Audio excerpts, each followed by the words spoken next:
And I'll hand over to your host for tonight, Mr. Josh, and let's go live.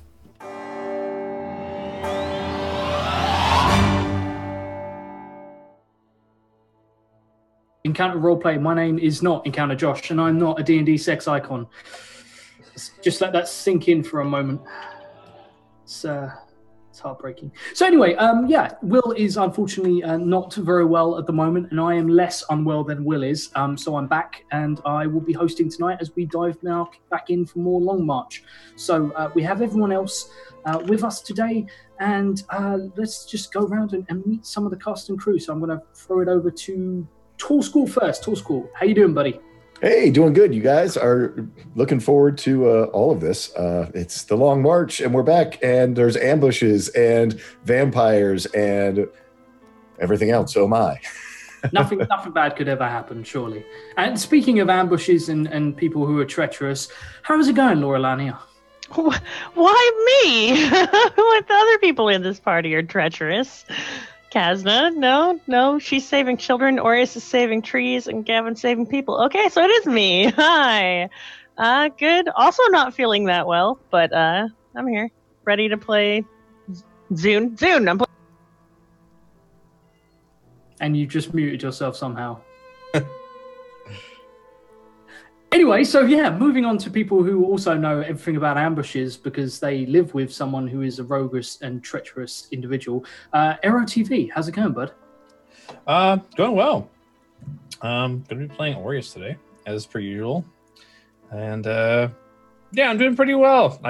Me and Laura Lania woke up not too long ago. We're pretty tired, but we're hanging in there. I'm ready to go. I've got Red Bull. Everything will be fine. Red Bull solves all problems. Oh, it does. Okay, and last but certainly not least, Louise, who just died a moment ago, but she's alive again, and everything is well, and no one panic. I live another day. I'm Louise, and I'm super duper excited for me to be alive, and also for Kazna to stay alive, and for many children and many people to hopefully also stay alive today. You're expecting so much from this, and I feel like your expectations are just too high. But we'll see what we can do. From what I understand, it's literally is it Tall School who's living? Are you the only healthy person amongst us? Is this the plagued stream? Maybe. Hi. How you doing? Good to see you. Okay. So the aim for this evening is to make Tall School as ill as possible by just making him go through some terrible, terrible things. So that's my plan for this evening. Speaking of terrible things, it sounds like I have a wild magic surge. Wonderful. That's what I want to get started on.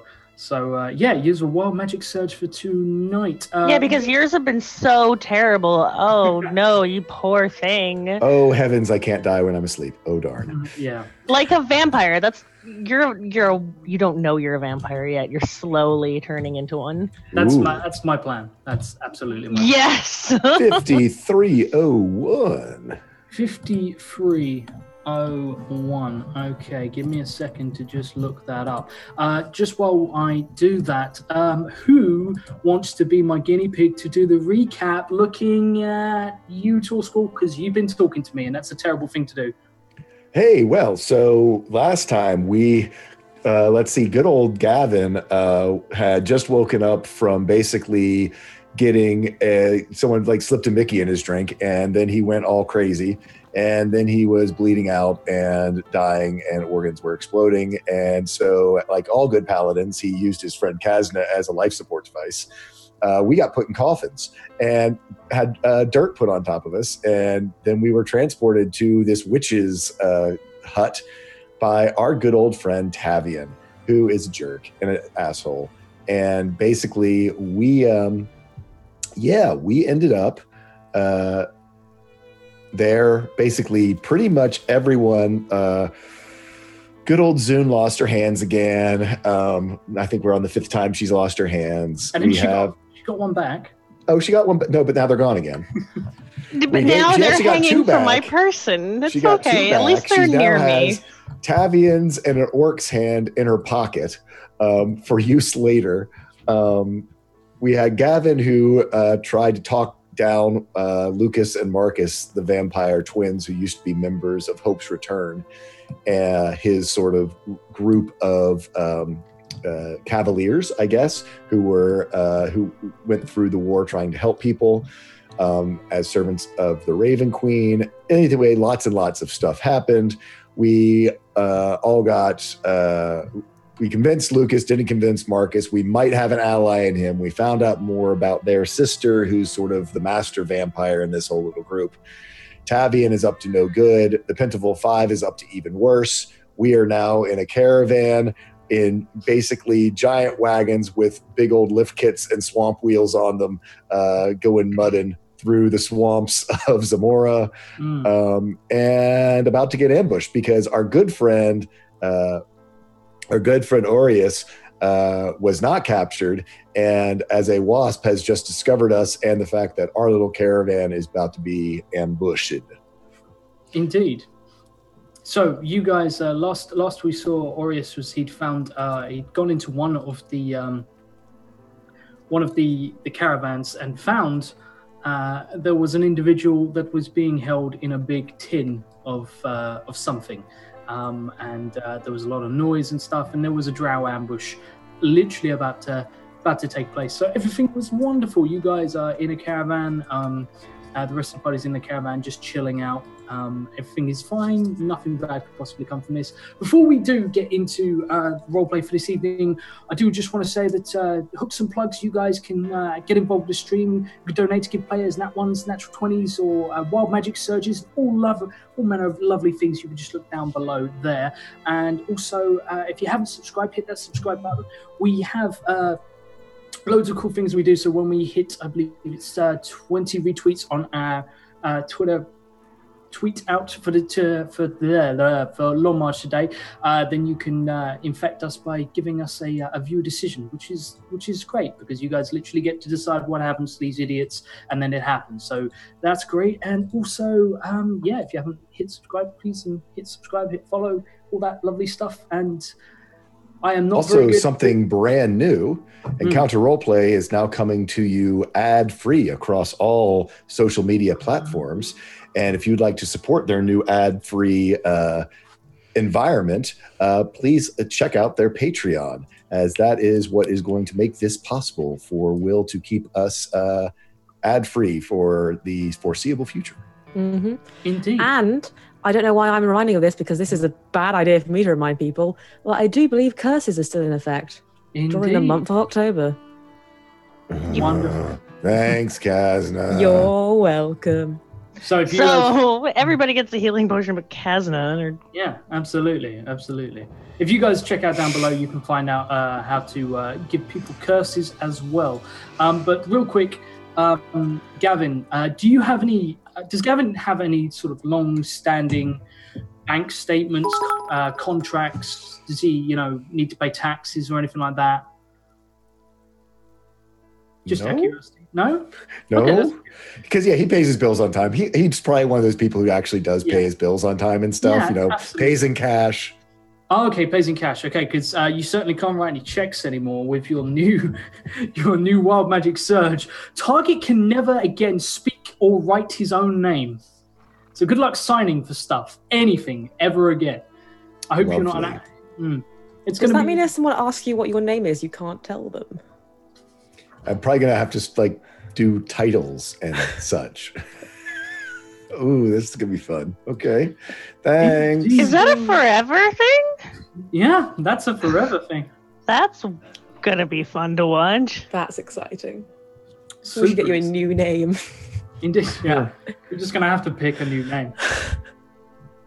So, you guys are all in the caravan, and things are sort of moving along, and everything is fine, but somewhere not too far away, there is a wasp floating in a different carriage, and you have found a couple of individuals sitting around. They seem to be armed individuals, but you look sort of around the group, and there is this huge cylinder filled with, you can hear water sloshing around inside it. And there is someone banging on the inside of it, and just outside you hear someone get attacked as the guards in this carriage look around as if they might have just heard that as well. So, Aureus, you are there. Aureus is quite. Am I muted? Yeah. Okay. Good. Yeah. Aureus is quite aware that this attack's about to happen, and being the ever vigilant, watching kind of let things happen around him, druid. He does notice that there's probably something or someone trapped within this. This, I guess, metal container or metal barrel of some sort. Yeah, it seems to be. So it's about 10 foot tall. It's quite wide. It's maybe sort of like 5-6 feet wide, and it is really sort of heavy duty looking. Like you could notice the bottom of the carriage has been reinforced. It's got like metal plating. It's bolted in place, and there is actually a hole cut into it with glass. It would seem, and you can see sort of the water levels sloshing around, but it's dark inside. There's no light inside, and it's very dark where you are at the moment. So it's pretty hard to sort of tell what is going on. But you can hear sort of a banging on the inside, and on the outside, the guards in this carriage stand up and look around, and they seem to have noticed they might be under attack. One of them peeks his head out the back with a crossbow. Aureus doesn't have any qualms with either side of this altercation. He doesn't like drow, but the drows haven't done him anything wrong personally. So he's actually just going to fly out of this little carriage, knowing that his wasp form is going to expire soon. He's going to travel and away from the caravan and into some sort of foliage or some sort of tree cover to uncover himself and just watch, because that is until either side starts to mess with good old nature. But he doesn't know anything about it. He needs to learn about this land, so he's gonna just watch and learn.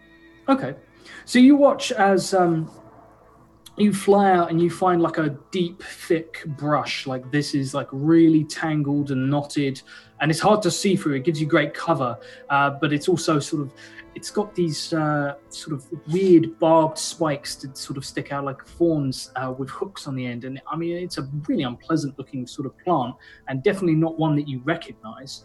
But you manage to take cover behind it, and you've got just enough room that you don't sort of slip back into the edge of the marsh that's just behind you. And up ahead, you can see that the carriages have come to a stop, and the front horse appears to have been shot. One of the horses at the front has been shot in the neck and is screeching. And you see several of these guards get out the back of the carriage, look around, and they come under attack as darts and bows sort of are released, and you see arrows fly into targets, and there's a lot of blood. These guys are entirely surrounded, and they're being attacked by an almost invisible opponent.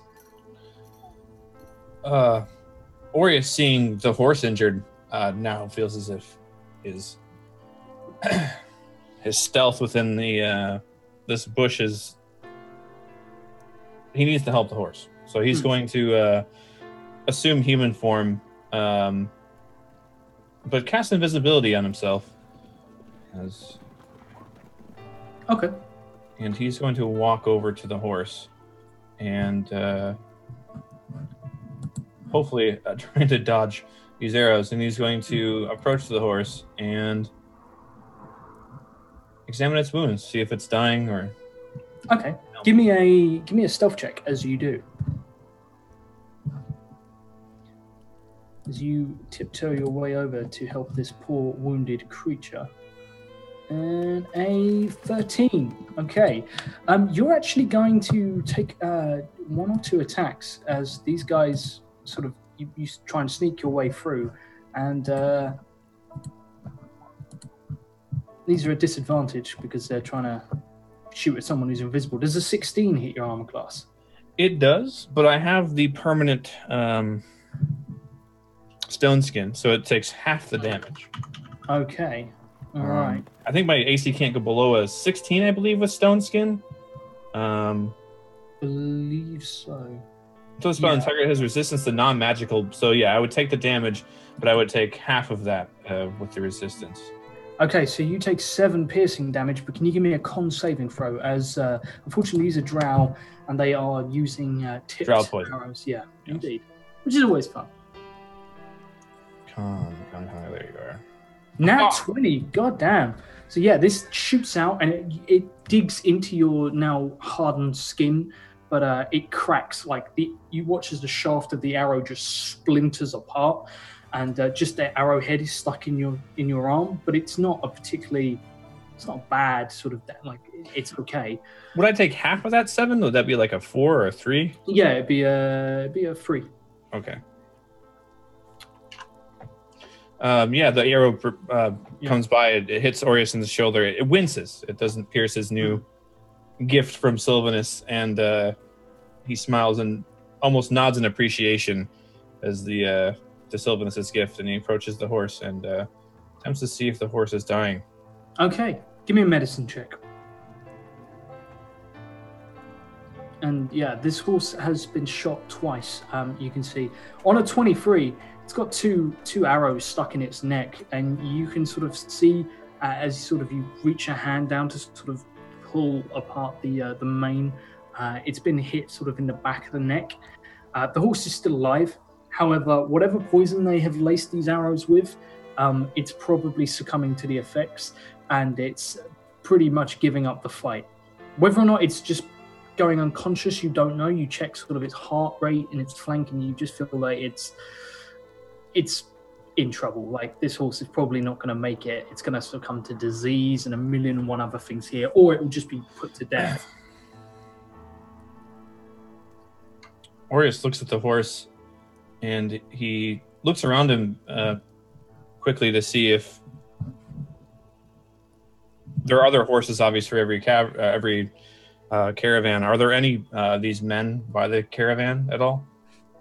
Where's the most of the fighting occurring right now? Most of the fighting, these guys are basically backed up. Some of them are still hiding, like trying to hide in the carriages, using them for cover. You notice a couple of them have cut open the edge of sort of the fabric and are firing through makeshift arrow slots, but they are shooting into the fog, and they don't appear to know what they're shooting at, as the drow are very good at sort of maintaining cover and moving throughout this fog. This is their natural terrain. These guys that they're ambushing don't know the area, and it's working in their advantage. Orius is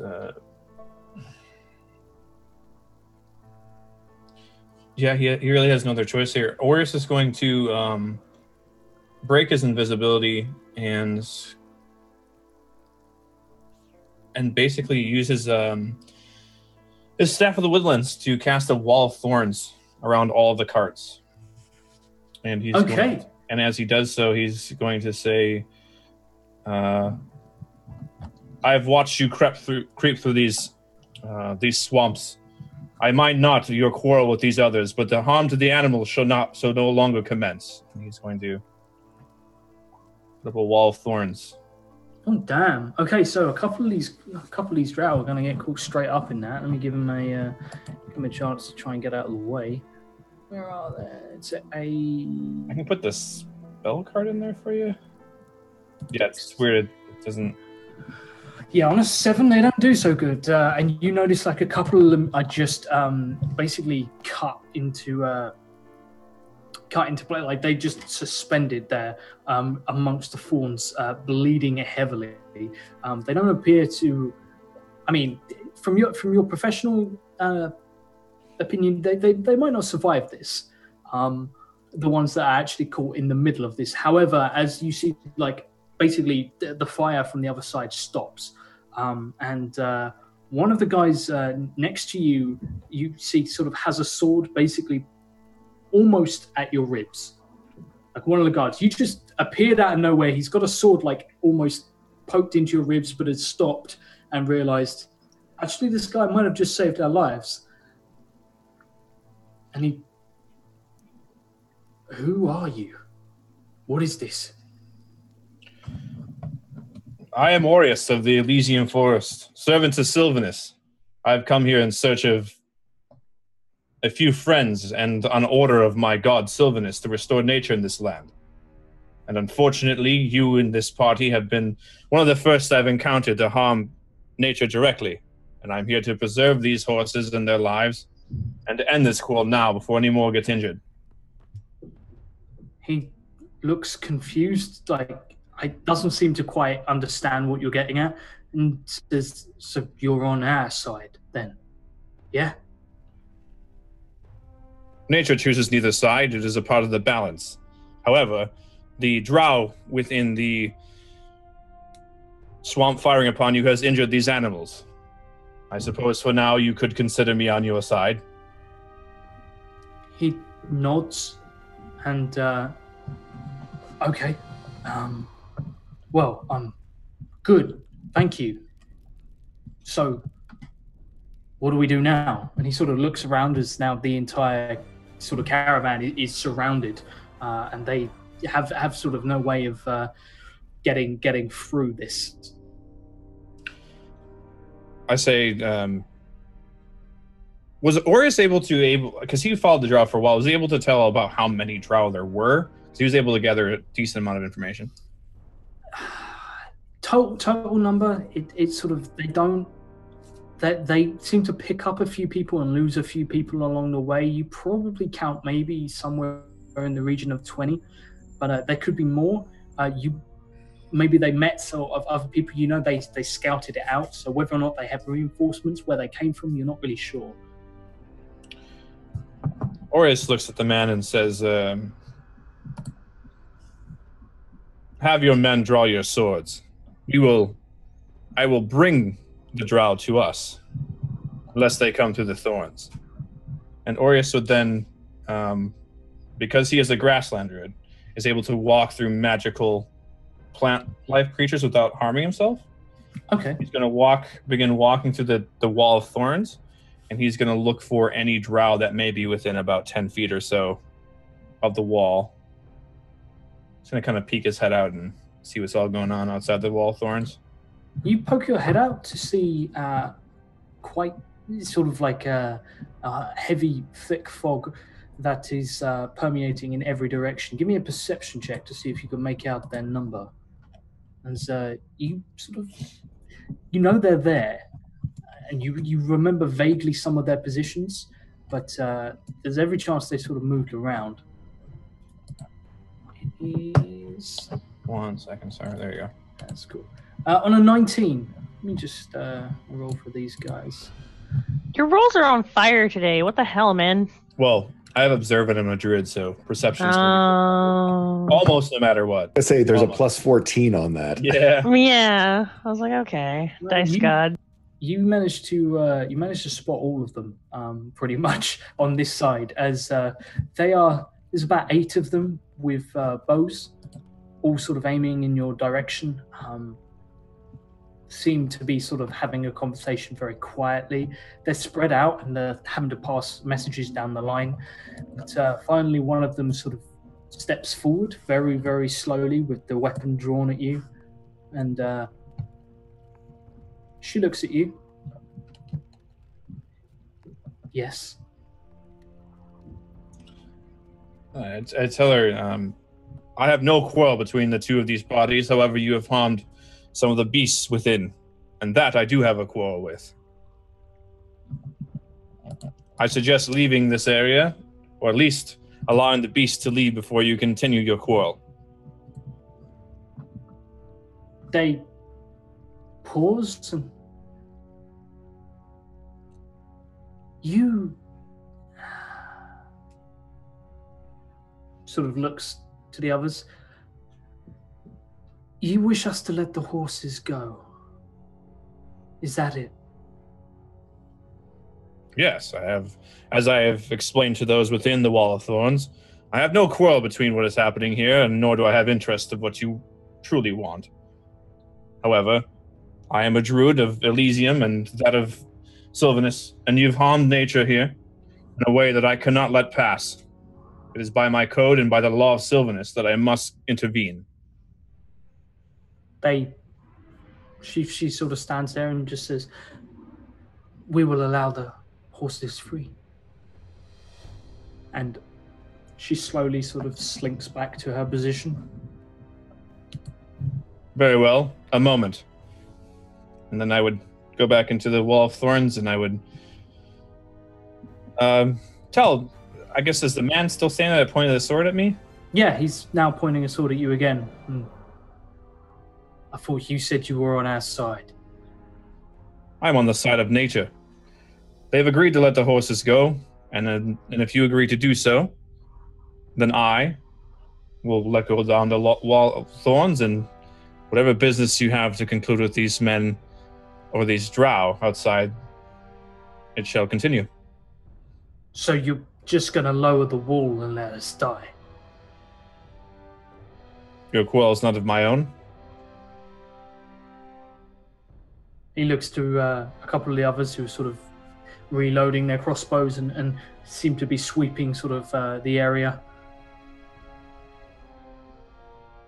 But they're with... And then he just sort of points the sword at you and just says, if you lower that, they'll kill us. So, you're not going to lower it. Otherwise, I'm going to kill the horses.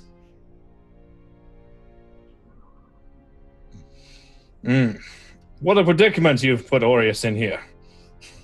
You're going to walk us out of this place, out of this ambush, or I will start killing the horses.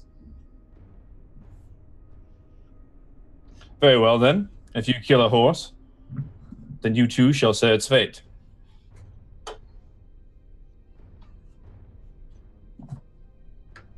So do we have an agreement, or are you just threatening me? I'm telling you, if you kill another horse, then I will kill you. Turns to his friend. Reggie, shoot the horse. His friend sort of turns the crossbow towards the horse and sort of looks at Aureus like, would he do it? Would he? And fires a crossbow bolt into the horse's face. The man who... The horse screams. The man who shot the crossbow bolt, I'm going to thorn whip that man and attempt to throw him into the thorns. Okay. Roll me the attack. A 14 is a miss. He manages to just sort of like, it only just misses, so he just throws himself prone and it comes whipping across his face. And just, oh shit, and the guy next to you just keeps his sword at you and just says, do that again and I'll have you killed. Oh no, all the horses are dying. Not the horses.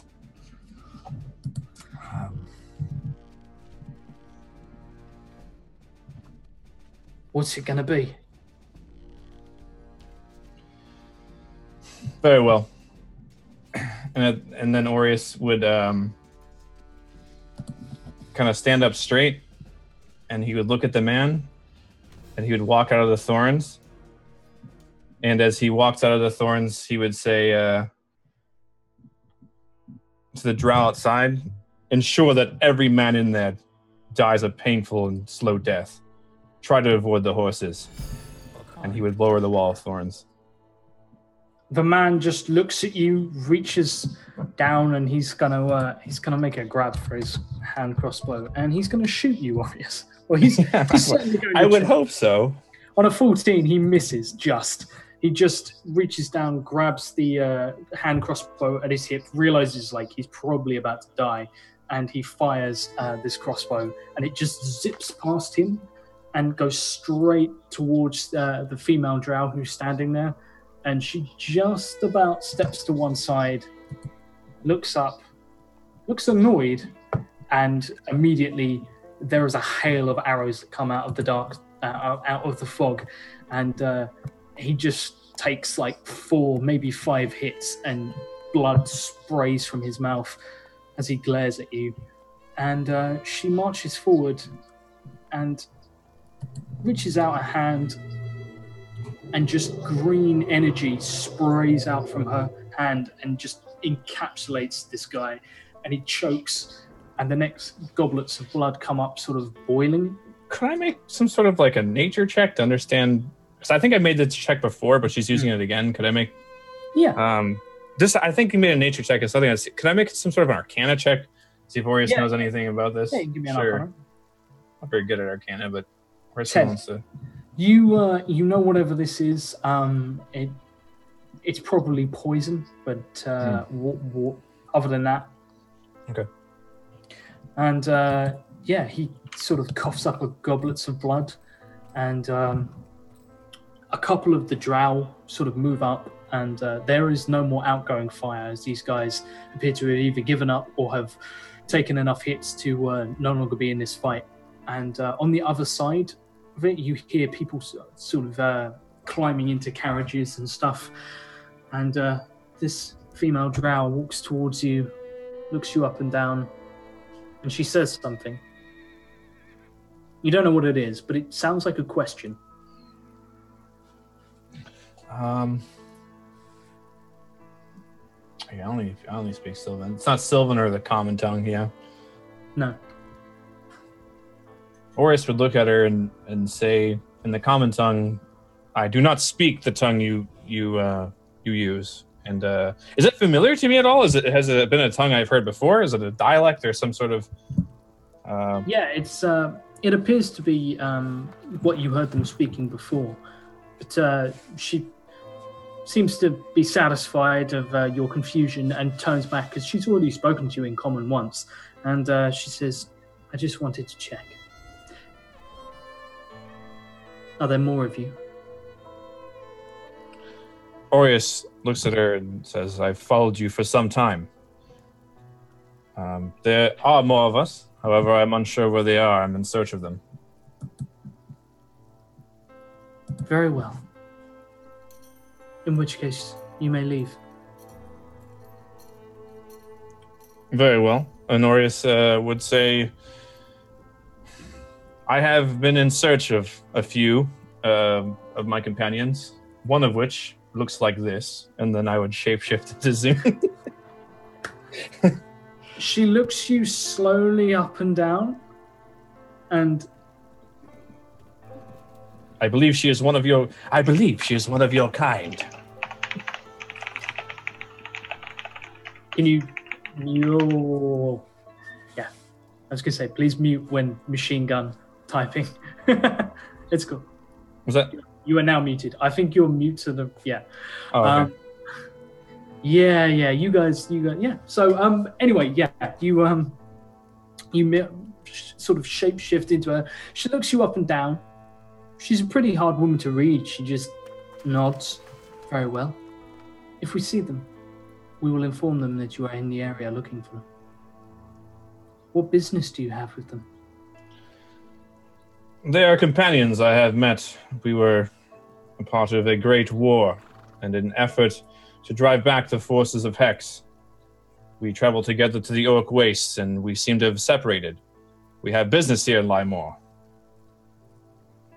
She looks at you, and someone says something to her, and she shakes her head, looks at you, and says,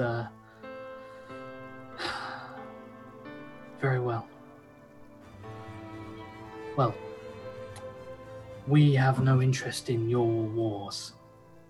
For us, there is only one war, and we have business to tend to. And behind you, you hear breaking wood, and what sounds like snapping, and then there's an almighty groan, and you just catch over your shoulder. The carriage in the middle seems to just tip violently away from you, and then one huge wheel just is lifted up off of the floor, and it comes smashing down on its side. And she just looks to her compatriots, and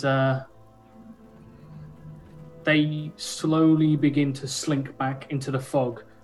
And she looks at you and just says, Now would be the time to be leaving, it would seem. And she slowly begins to move back, summoning what looks to be some kind of energy into her hands. Seeing you soon. Yeah, Orius would take that cue to leave, and he would begin. I would say, what exactly are you looking for? Perhaps I could help you look for such things. She pauses, and now she's the only person who's sort of left within your line of sight, and you know they're not close by. They've moved back into the fog to the point that you can't make them out. And she raises a hand and points past you. We were looking for something. Unfortunately, we found it. Now we must leave. Orius would heed the warning. He saw the barrel in there, and be unsure of what it is. He is going to, he's going to leave. Cool. Where are you heading? You are on a road at the moment. It's not a particularly well road, but you will see that there are tracks leading in both directions of carts. You can see the cart tracks sort of that have been made by this convoy, but you also see further cart tracks leading off. Someone already came through this way. I'm gonna follow the tracks to see where they're going to. Okay. Along the road. So you head south as behind you the carriage lays there, slumped, damaged, leaking water. And that's where we're going to leave that just for now. So we're going to pick up with you guys who are not in an ambushed caravan. You guys are just chilling in the back. And as you're going along, suddenly I sneeze violently. And suddenly there is all the carriages come to a halt. And someone is comes sort of running down from the front, comes round to the back, rips open the back of the carriage, and points to Gregor.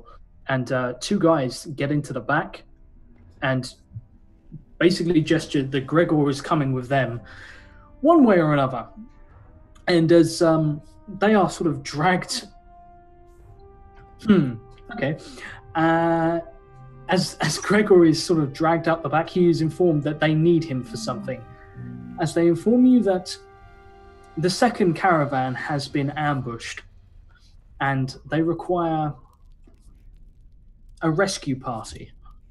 So he's dragged off, and everyone else is informed that you are unsuitable to join him, given some of the things that live out in Zamora. And they sort of close up the back.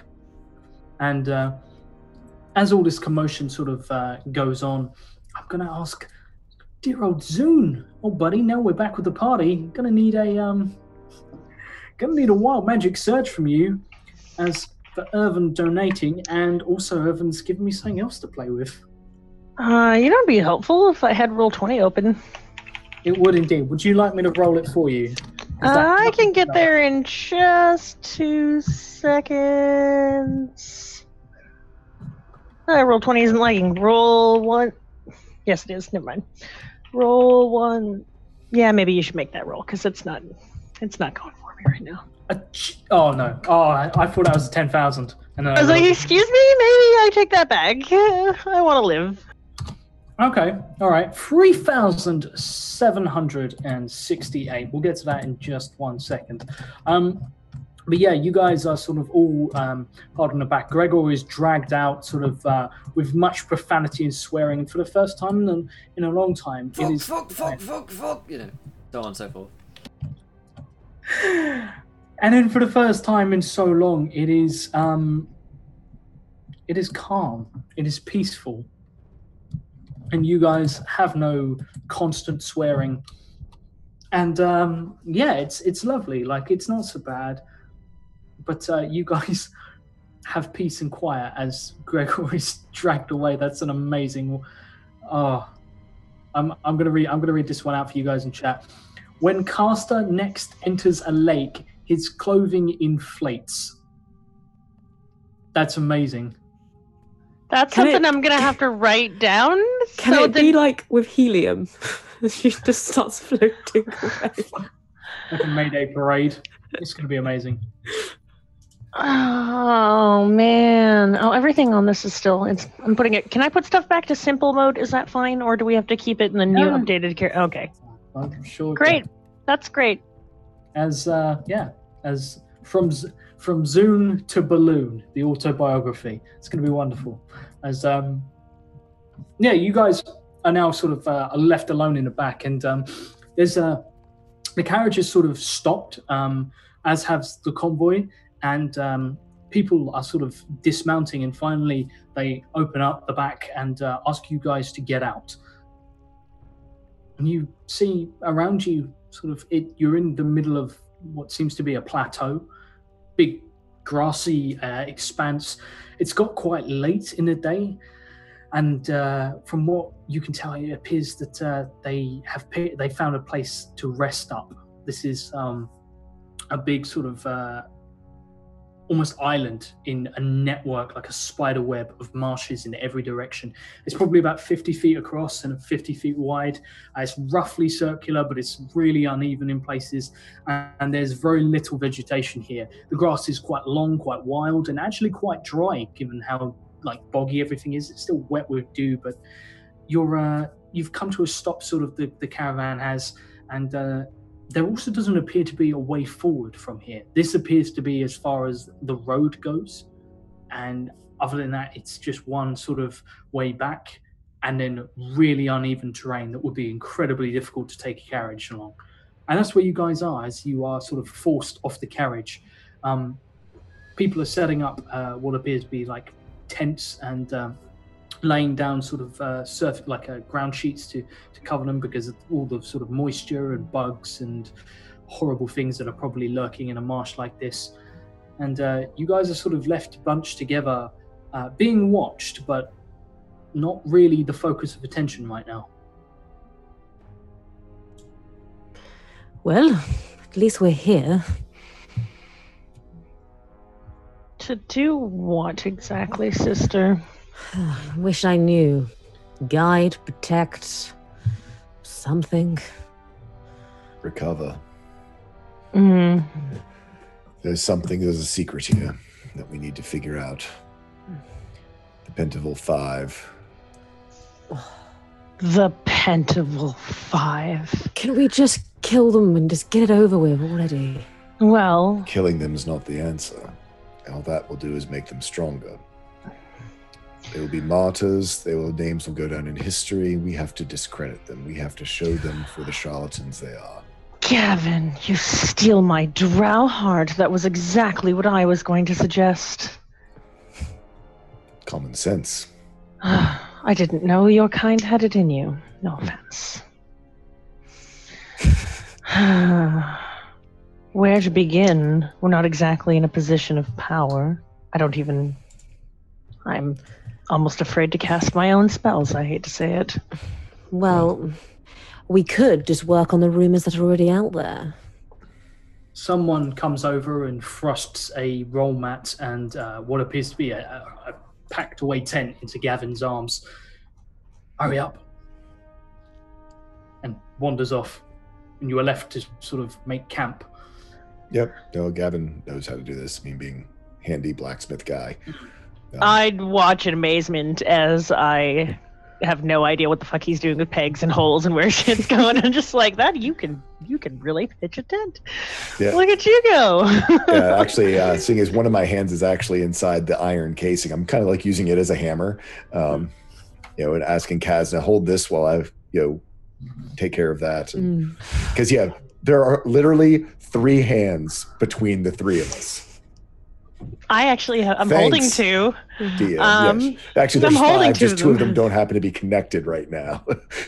So holy symbols. Tried to look into this. Holy symbols are just apparently something that there's no notes on how holy symbols are created. Mm-hmm. So How make holy symbol, DM?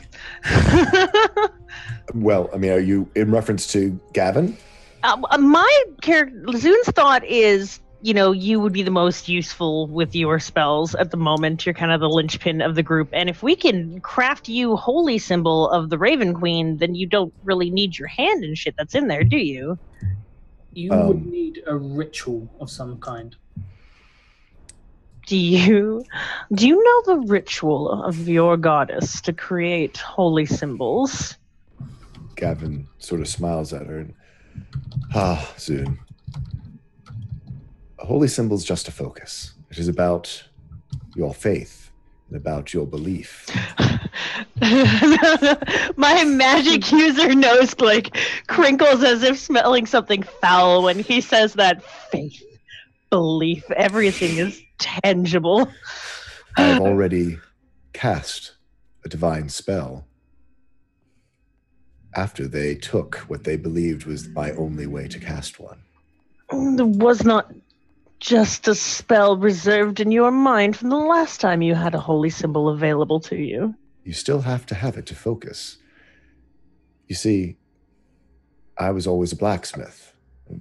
When St. Cuthbert came to me, he came to me as a blacksmith. And you see, my armor that I wear isn't just for protection. It is a story of my faith. Each and every one of these splints tells the story of St. Cuthbert and my story as well. Each and every one of them is a holy symbol to me. Zune's mind is kind of blown for a second here and all of that. Very interesting. Can you please remove this curse on me then? I very much would like to. However, I am concerned just as you are for the warning about casters. Can I do a inspection or perception? Is anyone on this certain piece of land uncovering themselves? Specifically Tavian and the people who were very much concerned. No one has uncovered themselves at all. You guys are still draped in these heavy rags that sort of cover you from head to toe. And right, because if anybody sees us casting magic, we're also doubly done for. That tent is a great idea. That's our experiment tent. Yes, I was thinking the same thing. Let's get this set up. Perhaps even take these clothes and try to make before we had that shell, that strange shell that was on the witch's hut that might have protected us from casting and protected Tavian from his casting as well. Not sure if cloth will do the job, but I agree with you that we need to get that curse off of you. I could always distract them whilst you do whatever it is you need to do. I don't know if it's just a matter of not seeing it or whether, as I'm sure, Zune, you know, the use of magic disturbs the weave of creation itself. Whether you set that to vibrating from a spell, that is what brings them. I'm not sure. Cloth might just take the scent of magic off of us, but to actually cast, I believe, is going to have some danger. Well, there's one way to find out. I kind of peer and look around us. We could always talk to the locals. That might be your best suited job, Gavin. You are the most approachable. She says with a very sardonic edge to it. Yeah. I will do my best, but Tavian, I don't think has much appreciation for me. I don't know how much more Lucas would know. There's plenty of people around. The sort of total number here is probably somewhere around 40. Okay. I know what I'm going to do. Gavin gets the tent up, pulls Agatha off of his back. I'm probably going to need a little bit of Kasna's help because in order to stir things, since I've got a hand, since I'm a hand down, I'm going to start cooking nice savory food, things things that will make a man and woman's mouth water. Savory, delicious smelling things, because Gavin doesn't just conjure food. I can list you out my rations that I got on me if you want it. My eggs, my sides of bacon. I've got a ham. I've got a lamb shank. So what are you making? Cooking with squall. This is so I'm just Gavin, fashioning aprons out of all there's the nothing things that quite gets the I'm trying to look going. friendly. That's all I got going. Once we get going, Gavin brings out, Agatha, which is this 24-inch wide cast iron skillet that he has seasoned and lovingly cared for his entire life. And I mean, it doubles as his shield. I mean, that's what size we're talking about.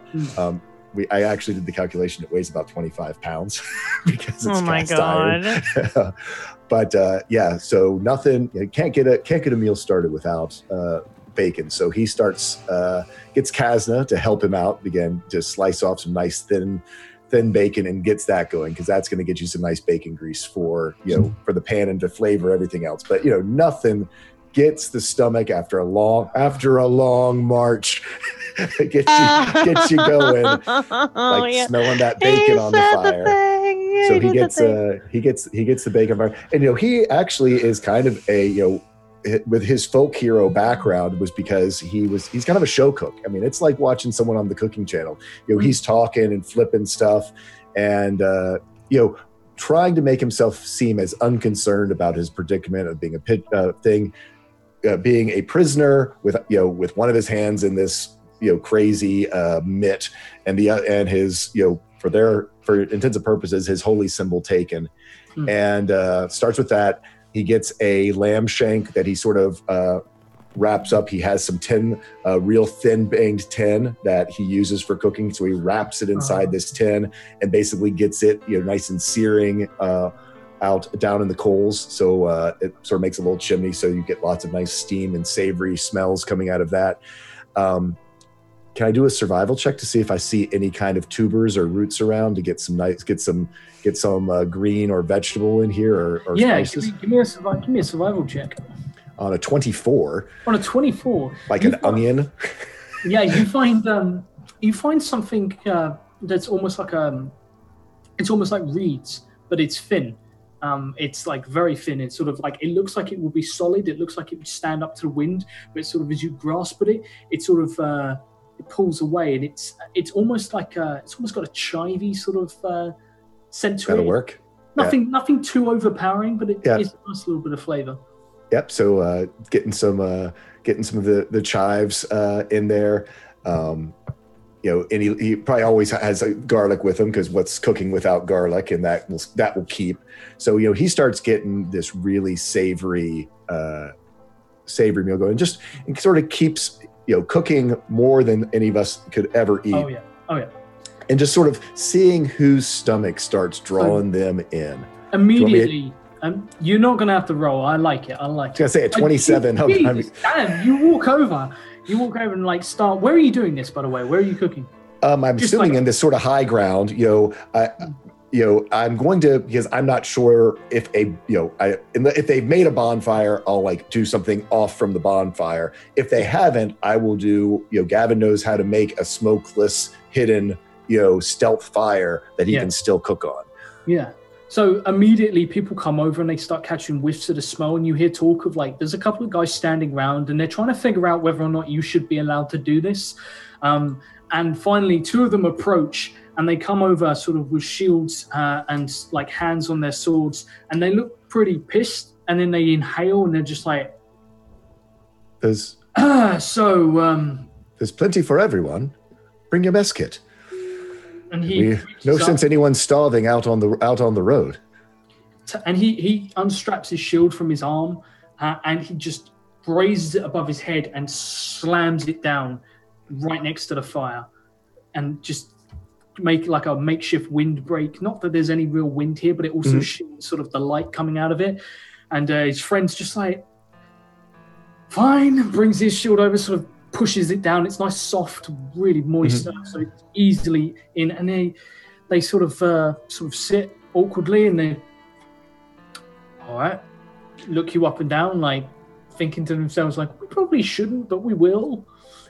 Yeah, he sort of looks at it. It's like, I'll eat from it first. I'm a big man. I do like my food. I can assure you, it's not poison. That's the worst sacrilege there is. He sort of says, laughingly. It's like that's worse than breaking my paladin oath would be to poison food. Human jokes are so bad. One of them just doesn't like. He's just like, what? And the other guy's just like, no, yeah, like, oh, I'm so hungry. And he's like warming his hands on the shield, which is heating up. And I relate to that guy. Is there any grain or any flour? With those shields you've put up, I could make a nice loaf or two of bread. He shakes his head. The food, almost all of it's been spoiled. We're just on personal rations. And you notice that there's actually quite a lot, because I don't know if you remember, but last episode, because of one of Zune's wild magic surges, all the food that they brought for the convoy is ruined. So everyone's own. Yeah. Right. So everybody's gonna be. Could turn into a riot. Once people start coming over, I'm gonna slink away to the tent and kind of just stand by the opening, peering out, because I'm literally a rotting person, and I don't know how people are gonna feel about that. So I try to keep everybody within eyesight and earshot, but I'm definitely the creepy old lady looking from the blinds at this point. You're peeping. Oh yeah, I'm peeping hard. It's good. So yeah, people sort of gather around, and you see a lot of people sort of, some of them coming over and sort of like asking if they can cook some of their rations up on your skillet. But there's like a huge amount of food going down. It's all blending together in like a really nice way. Oh yeah, good hash put together. Oh, I can get some egg that'll bring this all together. Yeah. And he just sort of, so as you do when you're cooking. So what is it with this land? And I'm actually there by the fire. We're all by the fire, and we're covered in these heavy cloaks. And I ask, because I'm like, oh. So what is it with all of being covered? I would love to pull some of this off with being all this cooking, and with him lifting this skillet for the last probably 30 minutes or so. Gavin is working up a sweat. It's a workout, because it's also he's doing it. He's doing flips with stuff. It's like going to the teppanyaki place. But he's doing it all one-handed. One-handed. He can't grip with his own hand, so he's just like and a couple of people. You notice like people have sort of like lowered their scarves around their faces and stuff, and they've and sort of trying to cover themselves as best they can. But a lot of them have sort of undone the top couple of buttons and sort of like fanning themselves. One of them's just like, I don't know, something about Tavian being worried. There's something out here that, well, I don't really know. But he reckons it's after him, whatever it is. So he was saying something about all magic users. I'm a cleric. Is it just arcane, or do you even know? He goes, but it's okay to uncover a little, isn't it? He sort of looks at you, looks at everyone else, and sort of like, yeah, it's only a little, it's only a little, like really, and he just sort of like fanning himself, just like, jeez, oh. So, yeah, whatever it is, he reckons it can be. Drawn toward. Are you gonna eat that bit? Oh no, here, please. I've got some more. I'll get some more going. And he sort of reaches, pulls out like a bone with a chunk of meat with like. Oh yeah, that nice lamb shank. Yeah. Just like starts chewing onto it. It's just a salt and buco. Yeah. He's just like, whatever it is. He said that it's the reason we can't make any more food like he usually would. You'd have someone sort of make it up. But oh yes. I don't know. But I tell you what, it's shit, whatever is out there. Apparently it already hit the other caravan.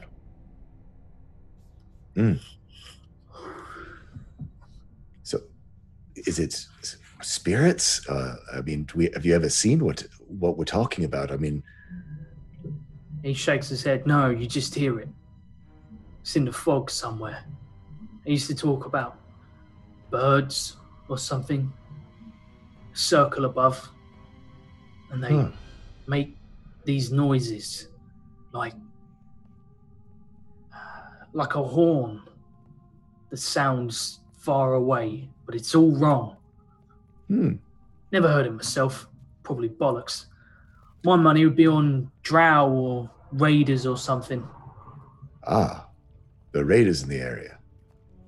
Well, if they are, they're fucking hardcore coming out here, or they live out here. How the fuck anyone could live off this land, I don't know. It is not a friendly place, that is for sure. Yeah. Still, pays good, so can't complain. But we do. Well, it's being out here with, I'm assuming there's bugs and awfulness out here, yeah? There's surprisingly little. Like... Oh, that's right, it's dead land, right? Yeah, there's no real sort of, anything. You find, like, plant life and stuff, but people have, like, been really worried, and, like, people keep getting, like, shivers, you know, like, slapping at something, thinking they feel bugs, but it's mostly just sort of where the fog sort of gently brushes against you in slightly higher thickness. It's weird, but there's no... Now you're sitting here, like, in the quiet, there's no cricket sounds, there's nothing, there's no birds above, it's quiet. So is this your first trip south into these lands? He looks at you funny, he rolls up his sleeve, sort of exposing his arm, and he... Well, I'm still breathing, so yeah. Rolls it down. People don't come back. Well, nowhere near this deep anyway. So what's in it for you, friend, to be here at all? Certainly the pay can't be that good. 5,000 gold pieces. But this is your life we're talking of. This is 5,000 gold pieces. That's each. And gold doesn't spend very much in the 9 hells or in the heavens above. Well, I'm not particularly religious myself, so I don't really give a fuck. But at the end of the day, they're just stories, aren't they? It's probably raiders, and, well, we're a little more hardcore than the average Joe who wanders in here. You certainly have an advantage with your friends, your new friends, my old friends. He looks at you sort of long and funny and says, I've got a question. Seeing as you're probably going to be killed out here, and I'll never have a chance to ask you again, how in the fuck do you end up with vampires working alongside clerics and paladins? Yeah. It's a long story, my friend, but redemption can be found by anyone if they go looking for it. He raises up his hand. I don't know if you know what this is and what it's covering, but it's to cover my hand of the Raven Queen, Death, and Saint Cuthbert, which I am paladin of, which is life. I am the same contradiction of the vampires and the clerics, Right. all in one person. But I can make a mighty fine meal if I need to. He nods. Holds his hand out. You notice he holds out the right hand that you can actually shake. Yeah. Does everybody in the camp go over there eventually? No. You notice there's a group that stick around the main tent, which is central, and haven't left. They appear to be on guard duty, or some of them appear to be sort of chatting, but there's it seems to be all sort of the common folk who've been doing most of the pitching of the tents and everything like that. There's still a perimeter guard. Is there a graveyard anywhere? A graveyard? No, there are. There are plenty of tents, and there appear to be sort of like there's one that you can see that has sort of like someone start to put up and then just hasn't bothered, and you would sort of, if you glance over in that direction, you see that they've put boxes there, but they've sort of stopped. That would be the store tent that was going to be erected that is now worthless because they have no food to store there. So they've just given up with that. I need to experiment and see if my body can handle eating rotted food because I haven't eaten in a long time. So I'm gonna, as stealthily as this is all going on, since Gavin's good. king distraction here, I'm gonna go and see if I can eat rotten food to sustain myself because it's been like a week since my character's eaten. Give me a stealth check. No, you ate that. You ate that little boy. You ate the little boy. That's right. Never mind. I'm fine. I do try to catch Kazna's eye if I can. And, how does Kazna take all this? She's probably just very confused. Just kind of like, where did all this? How did you carry this food here? Where was it?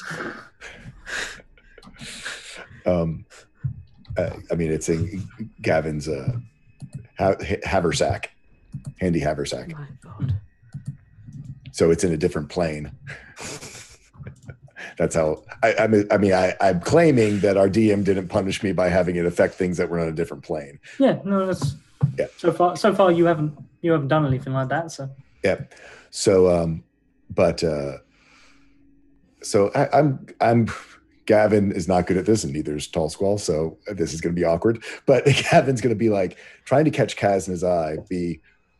So wounds out here, do they heal or do they form a scab? You would never want to have a scab left untended while you are out in this wilderness. I'm trying to catch Kazna's eye to maybe while I have these people distracted to see if she can get a bead on scab. You know what? I will find out, and if not, I will sort whatever first aid we have so that these scabs do not become a problem. It would be good. You want to make sure that we all stay healthy out here. Wouldn't want to get an infection. Oh, not of course. This guy is very well. This guy's rummaging around, and then he hands sort of a package to Gavin. There you are. Ah, healing salve. Yeah, it's a basic medical sort of like a healer's kit, and he's just like, "What did you hurt?" Bit of chafing. Oh, he takes it back. He's like, "You're not using my salve on your." It's all right, Gavin. I'll find you one. I do appreciate that. Thank you so much, Kazna. And he sort of. I should keep tending the cooking, you know. Yeah, he puts it back in his sack, and you see that a couple of other people like moving around, like rummaging for theirs. It's something to note, all of them have healing kits, even the common soldiers. And he shrugs and just says, well, we've got vampires wandering around, so if you get a paper cut or something, you need it healed pretty fucking quick. And as we can't cast out here. No casting at all, really? He shrugs and says, well, I can't cast. Well, has anyone tried? Do you have any other casters other than Tavian? Tavian and his friends. But other than that, we're mostly just common folk. Good fighters, but there's one or two who probably have it up their sleeve. But mercenaries don't generally tend to advertise what they can do unless they're in a tight spot. You don't want everyone to know how you fight, especially as a mercenary. Of course not. Surprise is one of the greatest weapons, knowledge as well. He nods. And as you talk about magic, wild magic is a fun thing. As Riva donates £10, wild magic surge to Zune and Kazna. Yay, that's Wow, bitches.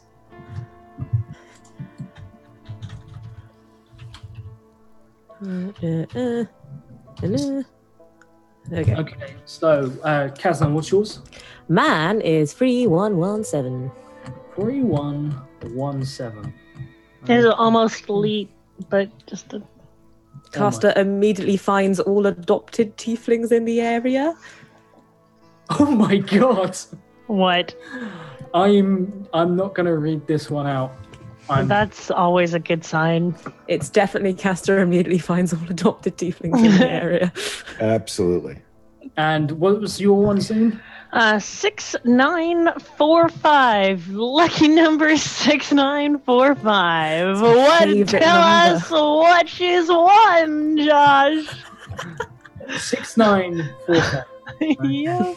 On 6945.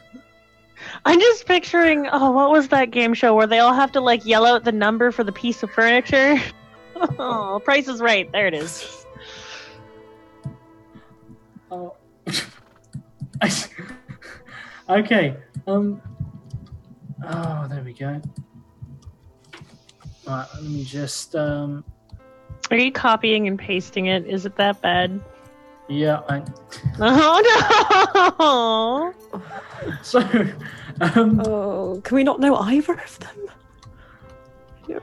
I'm okay. It's gonna be like I grow tree hands or something. Tree hands. it is Well, very- Aureus would love that. That'd be great. it is oddly fitting for Zune. This is going to be wonderful.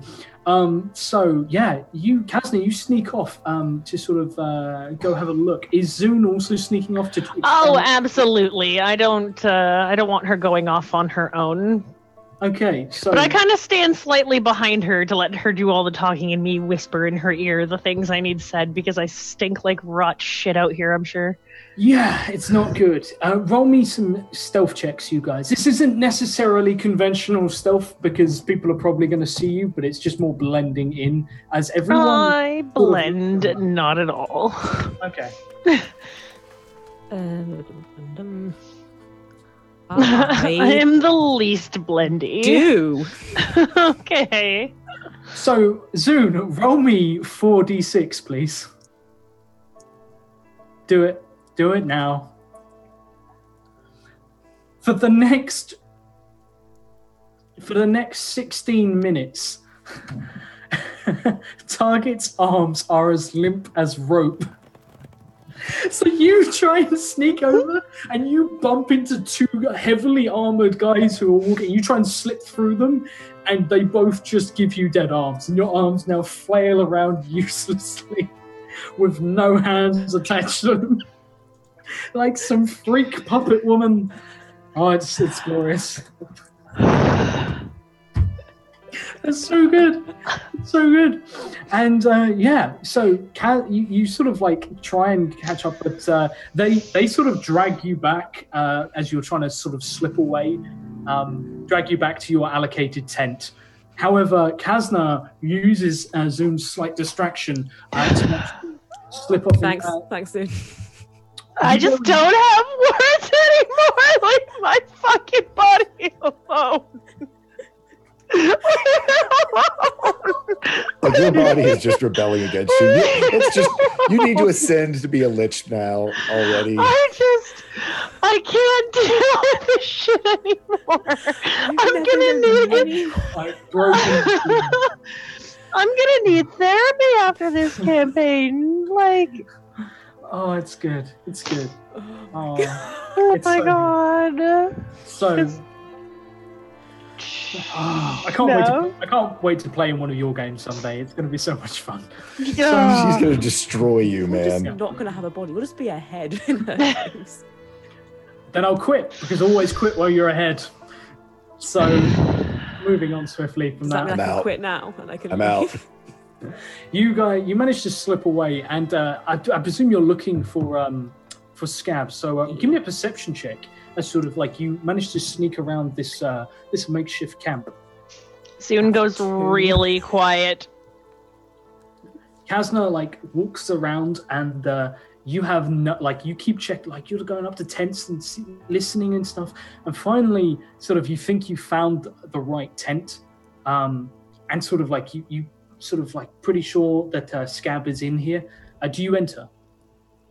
Like, you're pretty sure you can hear someone crying. I want to stand outside for a moment, see if I can hear anything else or see any like silhouettes on the inside. Or is it just one solitary figure? It's a tent on its own. There is a guard around the front, but you've sort of come back to the back, which is really tightly fastened up. But you could easily sort of like run a knife up it and slip inside. Why not? Let's go. Let's do it. So you can hear like crying, sort of like this, someone like trying to catch their breath, like really sounds emotional. You open the tent and step in to find two individuals rotting on the floor. As unfortunately, you terrible perception check, and you find that it's two individuals who were kind of getting it on a little bit. You've blundered into completely the wrong tent. No idea, just like, oh crap. Ooh. And one of them sees you. They both sort of look up, and he reaches out, and he's going to. He's pretty much naked, so he just grabs a dagger, and he's going to make an attack at you. Whoa. Okay. You know what? Fine. Do it. Does a 17 hit you? Exactly. Yep. I don't have any magic to defend you with. Can I like try and push her out of the way or something? I'm still. You're not like, there. I can You're try. not there. I'm in a tent with people having She sex. kept going. You got thrown back. Yeah. with the Oh, arm. I thought I could eventually catch up to her. So I'm armless in the middle of a camp where I don't know where Wait, I am. can That's I- even worse. can I I- fucking hate you. I'm done. I quit. I'm done. Can I use my shield as a reaction and stop him from doing so? You could, except the second he pierces your skin, he vanishes and the dagger just drops onto the floor. Can you roll me 4d, please? Yes. Yes. That's 14. 14. So this man who was kind of in the middle of something, due to your wild magic surge, is thrown 14 hours into the future as he wounds you. Oh dear. So he just vanishes into oblivion.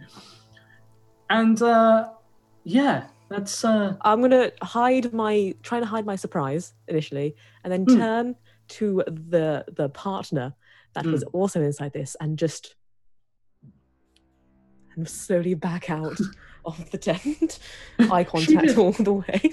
she just sort of looks at you, looks at him, looks at the dagger on the floor, sighs, rolls over, goes to sleep. And you sort of come out a little shaken, and finally you find the right tent. It takes you some time. Oh god. But unfortunately, the tent is well guarded, and you can see that the front flaps of the tent are open because people are coming and going. And it appears that he is shackled to the main tent post. It's quite it's like a big top tent. He's in the center. You can see that they've got him shackled really uncomfortably, like his hands behind his back, arms raised up uncomfortably, and it looks like he can barely touch the floor. He looks like he's in quite a bit of pain, but there's no one else it could be. He's sort of that small, covered in sort of all these robes, and you can see that he appears to be crying. And is there anyone else in the big tent with him, or There's just quite a few people around. There are a couple of guards, and you can actually see sort of behind him, Tavian seems to be sat at a table with 3 other individuals, one of whom you recognize. He is also a sun elf. Ho, ho, ho, ho, ho, ho, ho. And he may or may not be the one who sort of had you imprisoned and was taunted. Really? I had no idea. Well then. Stepping out quickly, meta question. What was it they said about casting in this area? That they don't want us to do it? Or that Tavian is paranoid about something. No one seems to have any idea what the fuck he's going on about, but basically what you garnered from those guards is probably draws the attention of raiders if they like hear you casting, if you do loud spells and stuff like that. That's all they seem to really know. Oh god. Oh, I need to get him out, and I need to kill a lot of people, but this is not a good situation for me to be killing people in. Oh no. Oh no.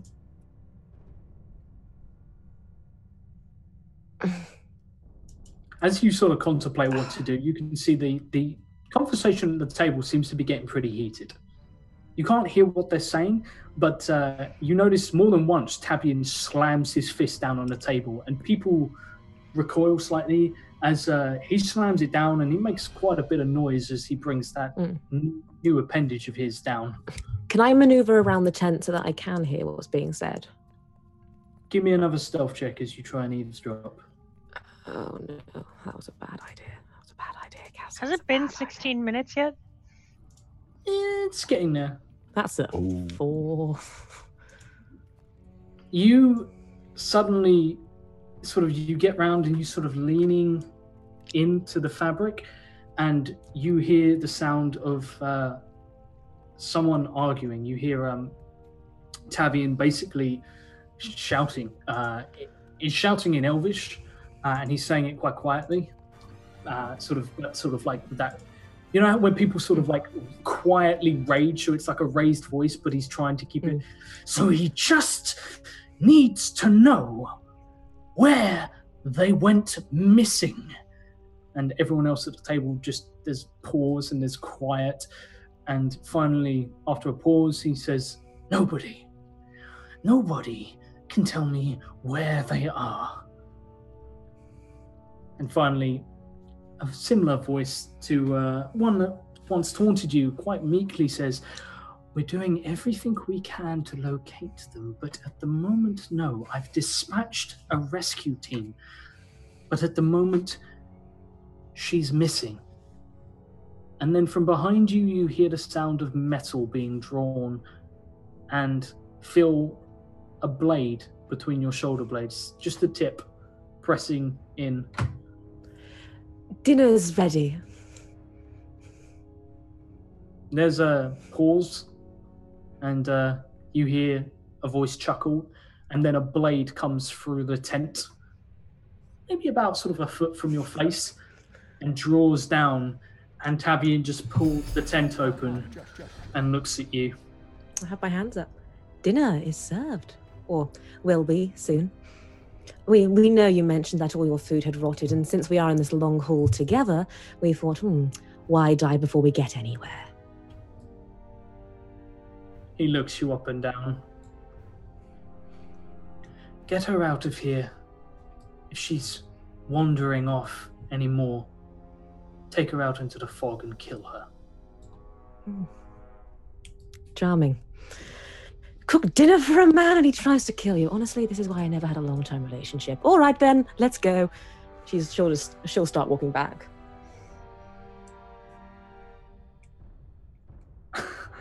So you watch as he pulls the tent together again, just to because he's torn a big ragged hole in it, and you were escorted quite aggressively back, and as someone likes to mention that no, it hasn't been 16 minutes, so have another kappa from his Reaver, who donates £10 for a Wild Magic Surge for both Zune and Gavin. Do you want to go first, buddy? Sure. You got this. I believe in you. Gavin. 3133. Come on, Gavin. That's quite close to what I had. It is. Very It is. exciting. Yeah. 9,804. Ooh, high numbers. High numbers are scary. Didn't I say I wanted to go first, Gavin? Buddy. Pal. Buddy old pal. Oh my goodness. Okay. Oh my god. Okay, that's Gavin's one. And what was your one, Zune? 9804. Oh god. It's Yeah, fine. high ones are always bad. Everything's fine. It's fine. 9804. Okay. 9804. Right. So I had to look at a high number to see what it was. Oh no. I'm not. So, you guys. Gavin's going red from trying not to laugh. That's how I know it's bad. His actual skin color is changing to red because he's trying to hold it in.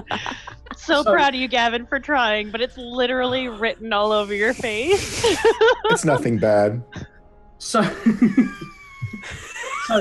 Zoom, you are not liked by these two guards who literally grab you, and as you cannot move your arms, they drag you off from the camp and into the fog. You were literally being dragged away from the camp, and there is sort of a pause as sort of they throw you down into basically a bog, and immediately all of your heavy clothes suddenly inflate for no fucking reason, and you are just floating on this bog, and they look at you very confused. And one of them looks to the other and just says, was that magic? And he looks at her and draws his sword and sort of, he can't quite reach you because you're sort of floating there. And he reaches you and he looks to his friend and he just says, just shoot her. And his friend draws a heavy crossbow. And at that precise moment, everything gets very dark. And suddenly there is a huge gust of wind. And all of the fog in sort of around Zoom parts. And something lands right beside these two guys. In fact, it doesn't just land beside these two guys, it lands on them. As the largest raven you have ever seen in your life, with a wingspan of maybe more than 60 feet, descends out of fucking nowhere, and both these talons come down and just crush these two men and rip them up and flies away.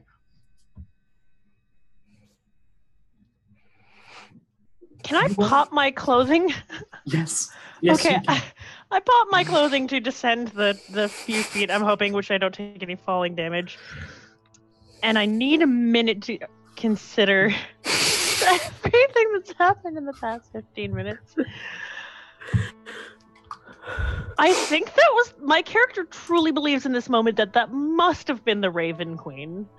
Like, she doesn't know enough about the religion of the Raven Queen to think, like, why are they afraid of the fog? Oh, all right, Raven Queen. I suppose this is some sort of truce offering between you and Kyrionsily. I shall investigate this fog alone, which is a stupid idea, but no one knows where I am, neither do the guards. Let's find out what this thing, tink tink, is all about. And I turn and I slowly start walking into the fog very cautiously and try to figure out what the locals don't like around here and what does it have to do with magic. Okay. So you begin to sort of wander. Roll me a survival check. And just as 17, not bad. Just as we get to that, Gavin, buddy, you're going to have to make a note of this. Your wild magic surge reads, target is killed outright if he ever wounds himself with a sword.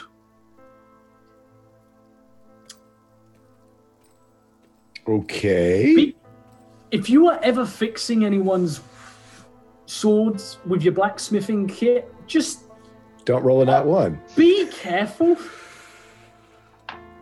That is really interesting. What if he cuts himself with his own sword in his sleep? I mean, he dies. No. But he can't die because he's asleep. I can't die because I'm asleep. He is invulnerable to dying because he's asleep. So what happens if the sleeping Gavin, oh my God, gets a paper cut with his sword? Do we open, like, another... We open an alternate universe. Something crazy has to happen. If that ever, for some reason, happens... I can answer the philosophical argument of what happens if the immovable object hits the unstoppable force. There are no such things. There's no unmovable force. There is no unstoppable object that can exist. So therefore, the scenario cannot. Never mind. Whatever. Okay. So I wouldn't. No, I'm never. Sorry. So as the philosophical and very confused Zoom sort of wanders, you find yourself in a very strange area. Everything around you is doused in some fog, but you find that not too far off the path, you find a solid stone floor. And as you look around, you realize that this solid stone floor has broken down walls, crumbling walls. You were standing on the foundation of a building. You've just stumbled into it. And around you, there is architecture. Odd architecture. We have been kind of hidden when we've been traveling. Is this where we fucking are on the map accurate as to where we fucking are right now? No. Or is that just okay? That was the last place you were. Okay. Just That checking. was when we were in the weird fog house thing. Okay. Because I just want to know if I can think back to beyond the years my teaching, what is supposed to be erected in this area? What is the history of this area? Okay, give me a history check. On a 20, you look around and you see dwarven architecture. No, you don't see dwarven architecture, sorry, you see elven architecture. It's not dwarven made. I'm in McGregor mindset where everything is dwarven made. Property of Gregor, hands off, especially the drow. Well, yeah, I'm sorry, I have to read this one, it's so good. They're gonna wave their tree dicks in your face. So good. I'll link the map in chat so people can read it. Yeah, it's really good. But yeah, you guys sort of look around and you see you look around, and you see that it's sort of elven architecture, but there's elements there of sort of drow decor that you recognize. Really sort of flamboyantly carved dark, almost like not trees, it's almost like roots that have been carved into sort of benches with tiny screaming skulls carved into them in places, and spiders. And it's just like that's just a chair that's sort of rotting away, slumped onto its side. But everything around it, the architecture itself, seems to be elven. However, but that's probably why Tavian needs us. We're the only drow he knows of. There appears to be sort of more hanging in the fog. I'm gonna keep exploring, keeping this in mind, and also since I'm a drow from the face up, that might help me. I'm gonna uncloak myself and walk, keeping the collar off, but continue searching around, all the while keeping in the back of my mind, this is probably a terrible idea. Nobody knows where I am. Roll me a perception check as you look around.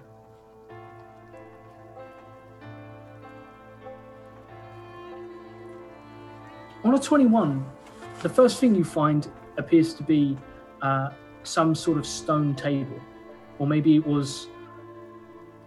there was more to it, but it's the stone table that's half crumbled away. It's made of a dark marble, and as you read the edge, there is stuff written in Undercommon. What does it say? It says, "To the honored dead, we raise our glasses tonight."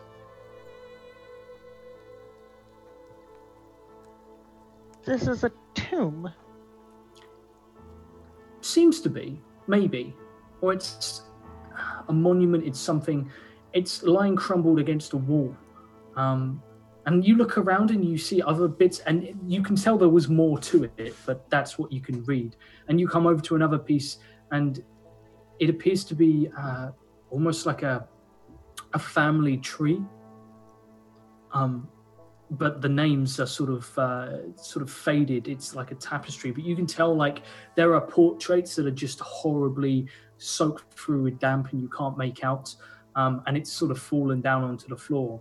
But as you look at it, it appears to be a drow family tree. Is there anything that gives me the sigil of their house anywhere? House colors, maybe? Is there a color pattern to what I can pull out in this tapestry? I will give you a thing. You don't seem to be able to see much. I'm just seeing if I've got it. Yeah, I'll find it for you in a second. But yeah, there is a strange sigil. But you can't really make out what sort of, it doesn't resonate with you. It doesn't seem to be anything like anything from your land or your people. It's very different, very odd.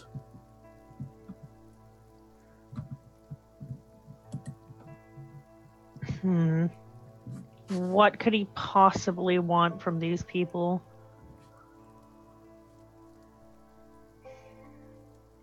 Can I cut the tapestry and take it with me? I think I'm going to go back and present this to my friends. And as you sort of are doing it, you're sort of pondering, you begin to cut it, you hear something in the distance. I try to hide as much as I can. I mean, you've got sort of part of a roof left, but the rest of the building appears to have sunk on the other side of like an archway.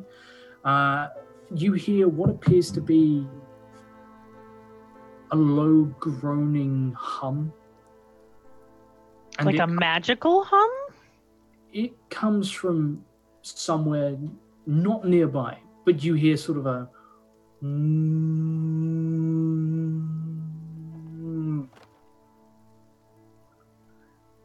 I would bet gold to pastries that is exactly where all of this magic shenanigans is coming from. Continue cutting, and I'm going to go back to my friends with this information. Okay, roll me a survival check. I am going to use my advantage that I have, because I'm not going to get lost in the fog. I might be lost in the fog. On an 11, yeah, you start to wander off, looking, sort of trying to retrace your steps, but pretty quickly you start to lose your tracks, and you're getting a bit mixed up. And again, you hear this low droning sound, slightly louder, coming from all directions, but it's hard to tell where it comes from. It just comes from the fog. I can't identify the sound at all, because that sounds kind of like a foghorn to me almost, but you're saying it has like almost like an audible crack. I don't want to follow the sound. That's how things die, is you follow the sound. I'm going to continue to try and go back to my camp, but it's a good thing I don't need to eat, because this could get messy. You finally start heading sort of back, and suddenly you see a figure in the fog. If I switch to my dark vision, does the figure appear in the fog still? You can see. It's hard. It's actually sort of hard to see with dark vision at the moment, simply because everything in dark vision you see in grayscale, and it is in the fog, which everything right. is It's not infravision anymore. They've changed dark vision. Yeah. Okay. High beams on in the fog. Yeah, great. Okay. I attach my hands because that's a thing I need to do, and I flex them until they are working, and it takes you a couple of seconds to sort of get the feeling back and remember how to move fingers. I totally have. At least, where did all my equipment go? Oh, because it changed the form. I think I have a dagger on me. Equipment, inventory. I'll try and figure out how to get that to show later, but I'm pretty sure I have at least a dagger on me, and I'm going to ready that. The figure appears to be walking carefully along the tracks across a road that you're looking out and you can see tracks on. And sorry, I'm going to switch to a quarterstaff. My bad. I have that. Okay.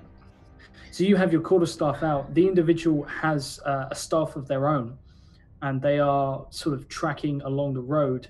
And seem to be doing it quite carefully. You've just spotted them as sort of like you blunder out, and it appears they've spotted you. As sort of you come out, as they sort of like the fog just clears slightly between you, and not expecting to see each other, you find yourself looking at Aureus. Aureus.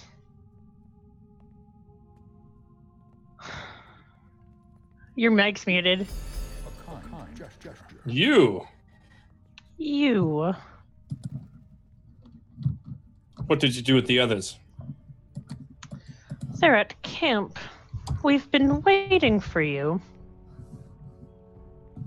Waiting. You seem to have left without me. No, you didn't meet the rendezvous point on time. You were too busy cultivating your religion and the plants.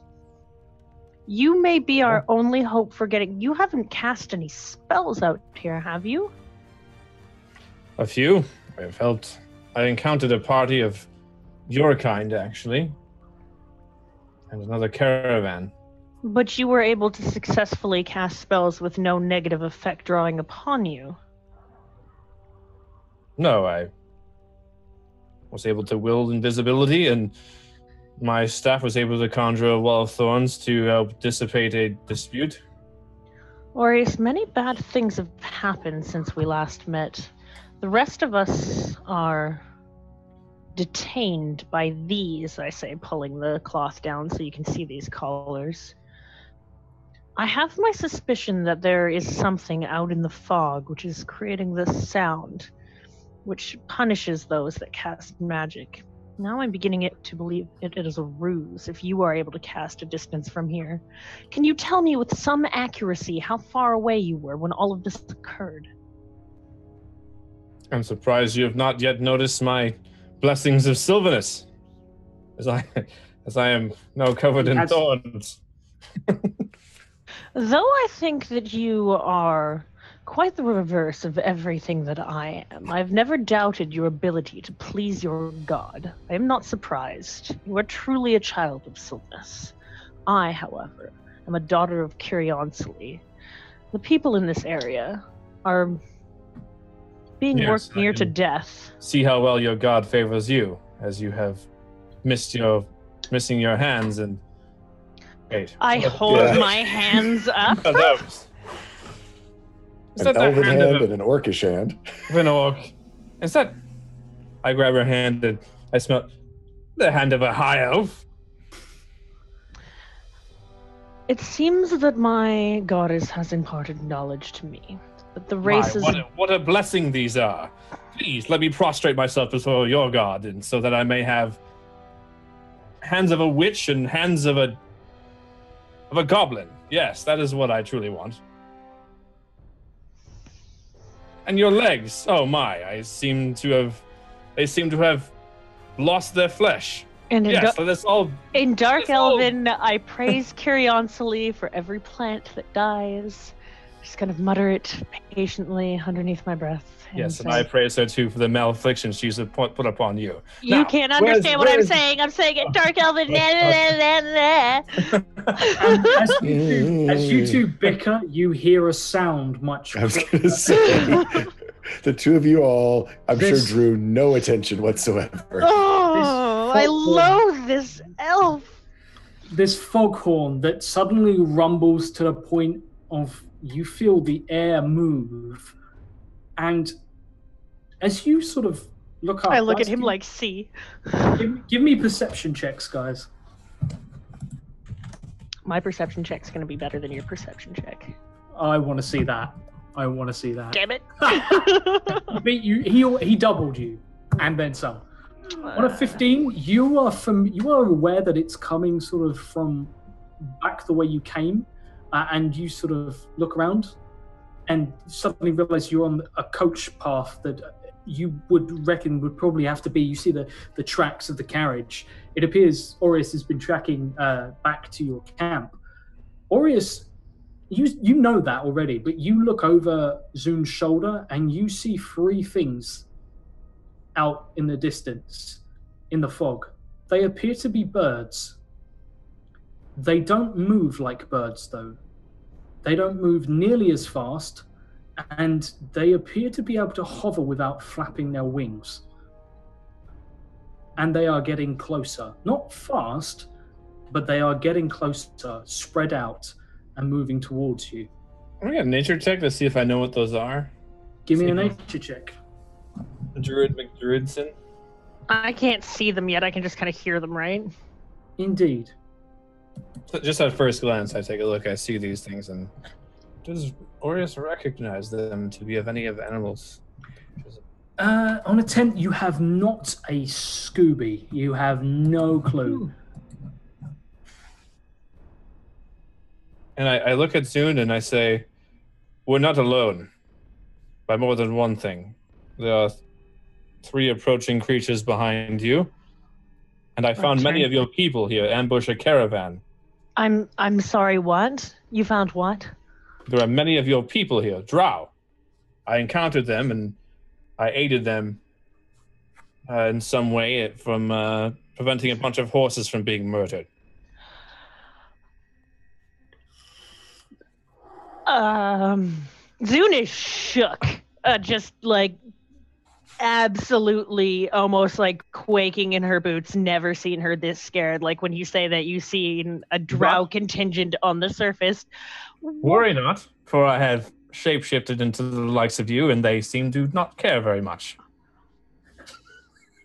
Are your people as abhorrent and angry towards each other as they are me and others? I like go to grab him as if I were to push him up against a wall and interrogate him, but like my hands, I kind of see them and it just like overcomes the shock of everything that's going on, and knowing that there's something behind me and knowing that there's drow on the surface. I'm like, you are our only hope to get out of here. Do you understand that, Aureus? You're the only one who is free. I look around and say, you seem to be walking on your own. Where are the others? They're in a camp, and if you go there, you will be taken alive as well. You need to convince the drow to attack these people. You can't do it. I'm not really sure I understand the whole situation. I don't either, for once. Aureus, I don't either. Whatever these things are, they are slowly getting closer. They're probably only about 100 feet away now, and they are big. Okay, we need to leave. I can't cast spells. We need to run.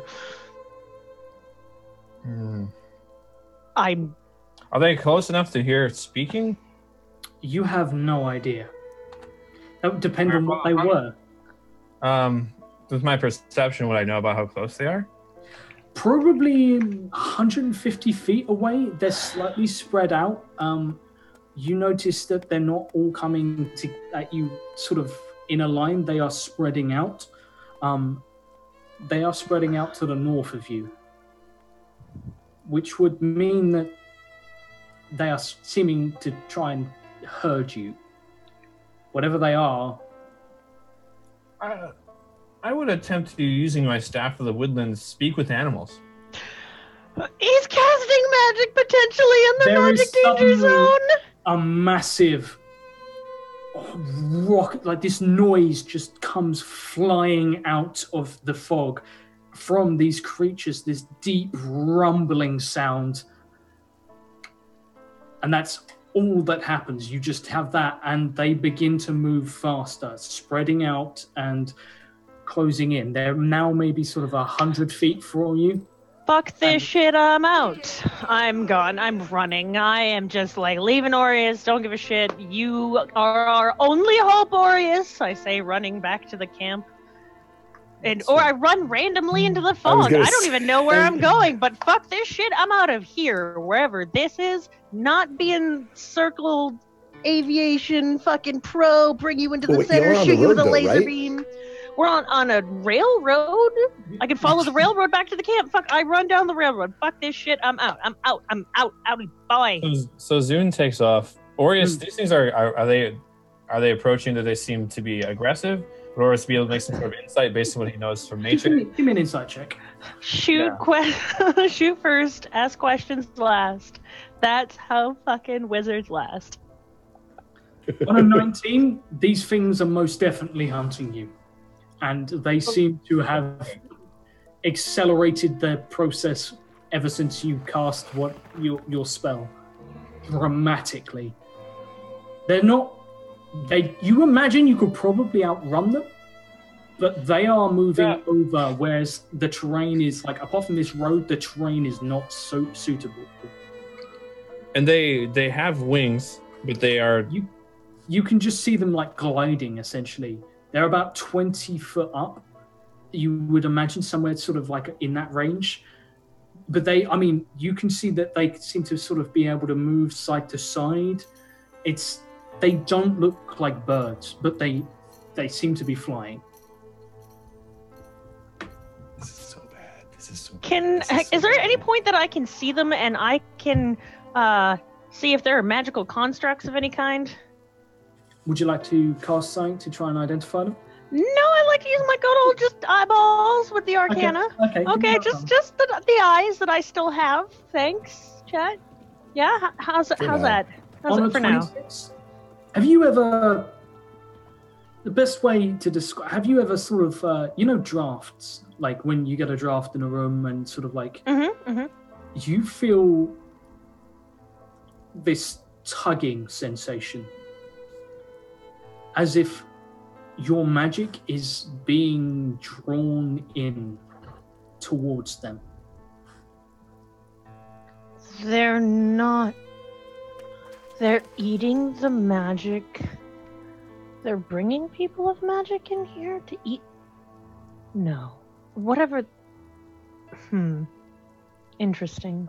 Aureus thinks they're animals, as far as... I think they're magic ciphers, and they need whatever magic is in the area to power whatever the fuck that is, so they can figure out whatever the fuck is going on in there. I gotta tell Gavin and Kazna, and we need to find a way to blame this all on the Pentable Five. You go AFK real quick. I'll be right back. Okay. Cool. So we leave Aureus standing there, right in the line of these guys. As Zune, you run straight back, and pretty soon you actually see what looks to be a couple of guards standing there on the path, who immediately raise crossbows to see you. So they can't make out what you are. They just see something moving towards them. Someone has used magic. Roll me a something. Roll me a performance. Give me a performance. No. I'm either so bad I'm bad or so bad I'm good. Come on. The spectacular failure. I think this is time for a spectacular failure. It's so bad. It's so bad that we actually win. We need this, Josh. Somebody used magic. Help me. You are going to take a total of 15 piercing damage as you are shot by heavy crossbows. They go into your sort of gut, but they go in low enough down that you don't feel it, and you can continue to run forward if you want.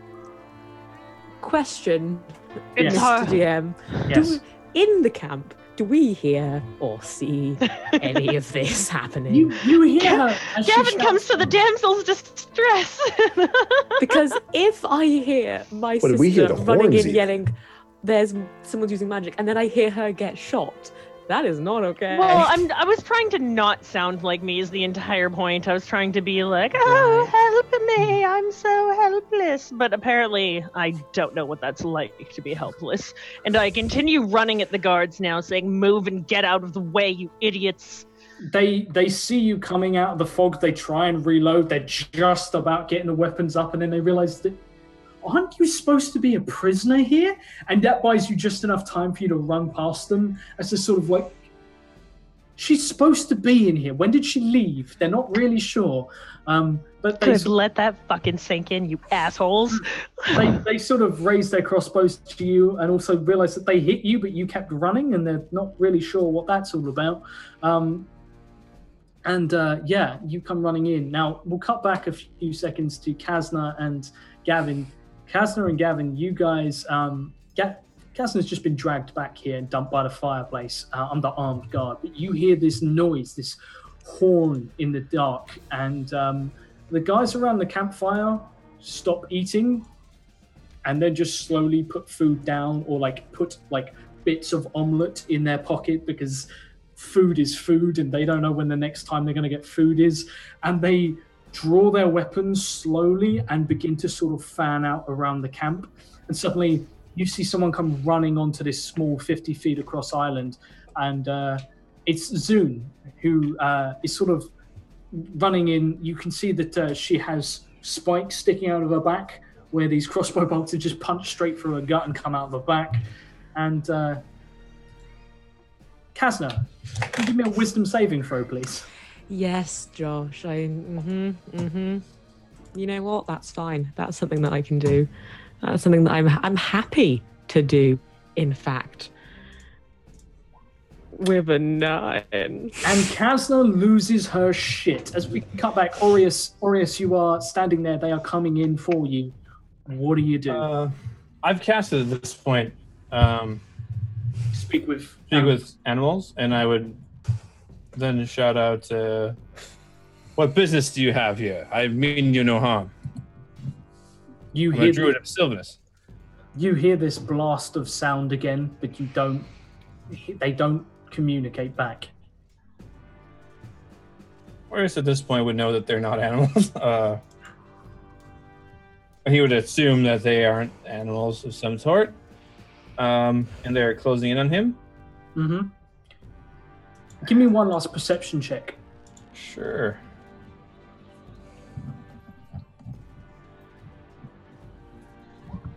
On a 33, you look them up and down and you realize that the reason they're not flapping wings is because they don't have wings. They have 20-foot long spindly legs that are moving across, and they have a lot of them. These things look like giant bugs, giant insects of some sort, maybe. Oh, I'm gone. Goodbye. They appear to be somehow trailing appendages, but they have multiple feet, and that means that they are not having to pick their way across anything. They are just moving across all of the bogs and marshes. These things are huge. So explain to me, where are they? So Zune took off. Where? Zune has gone south down the road. And they're coming. Are they surrounding me, or are they coming from one direction? They're coming round, sweeping in from the east, and sort of sweeping round north to sort of push you or surround you. There's now one sort of directly down the path from you and one on either side, and they are closing in. These things are huge, and they are not moving quickly, but they're imposing. Oris is going to take off and start running, and to see if he can start outrunning these creatures, as they are hostile, and they're big, and there's a lot of them. Probably take off in the same direction Zune went. It's the only direction I can run. They pick up their speed, but they don't match you. In fact, they start to fall behind ever so slightly, but they are still there, and they are still coming. As we get back to the camp, and Kasner, you see that Zune has been shot. Okay, and I'm assuming I don't have any weapons on me. You actually have never had your weapons taken off of you. Well, that's just you are dumb on the Italian's part, isn't it? But yeah, I'll draw my sword the same as everybody else is doing it. So Zune, are you running towards where we are? Zune, I just kind of look at you with a look you haven't seen in a long, long time, sister. Drow are coming. That sort of snaps you out of that a little bit. Well, I pull out the tapestry. Paladin.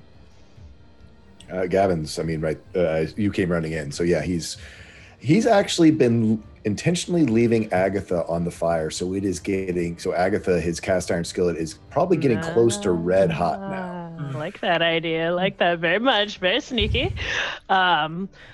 I was able to escape, and I found a few precious things out very quickly. That the area the magic cast is surrounding us. I found Aureus. He was outside. He was able to cast spells without anything happening to him. He used his staff of whatever elves he used, cast magic, and it sent these creatures coming after us. There's something with a low hum emitting from the forest, and I believe it is stealing all the magic in the area. And I think Tavin is trying to find something inside of a dark elven crypt that is hidden outside in the fog. There's nothing wrong in the fog. There's nothing scary out there. They're just trying to hurt us. I'm here, and everything is coming this way quickly, and I'm not even sure what to do because it may be our own people coming from outside the fog. You had me at weak and cast. You had me at weak and cast. He casts branding smite. It may eat the magic. You may be powering whatever Tavin is trying to do. He doesn't care. He's like, no, fuck this shit. He's casting branding smite. And it says specifically the weapon you wield glows with this radiant heat and light. I'm casting it on the tube and slamming it down into Agatha, spot welding Agatha onto the tube so I can use my shield. Ooh, damn. Dang. Come on. Dang. Give me the rule of cool on that one. Dang. That's some paladin ass shit. That's So literally, I just because I wanted to look like this is that bit where basically Gavin just stands up, sort of like his cloak sort of falling off his front to show his armor, and the guy standing next to him just looks up, sort of like confused, as Gavin just reaches a boot up and he punches his foot down on the handle of Agatha, and it flips up like in Captain America, and he just slams his shield onto his arm, and it locks in place. And Gavin, you are the coolest guy at this roast. Like everyone. Well, oh shit! Until the moment is a little bit ruined because leftover eggs and stuff start dripping out the inside of Agatha, and he kind of like tries. Oh well, picks up the hammer. His hammer. He's ready. Oh, just man. as Aureus comes running into the camp, and the two guys who were supposed to be guarding it and aiming their weapons at Zune, and then they turn around and sort of, Aureus, you're there, and they don't shoot, but they have their weapons drawn at you. What do you do? As you've come into a camp full of people who are arming up. Aureus will kind of look at the two and go, well, Zune wasn't lying. It seems that... For once. Do I recognize either of these two men that are holding? They're just random guys, and I'll say, what is going on here? They look at you and say, that's what we were going to ask you. You've come...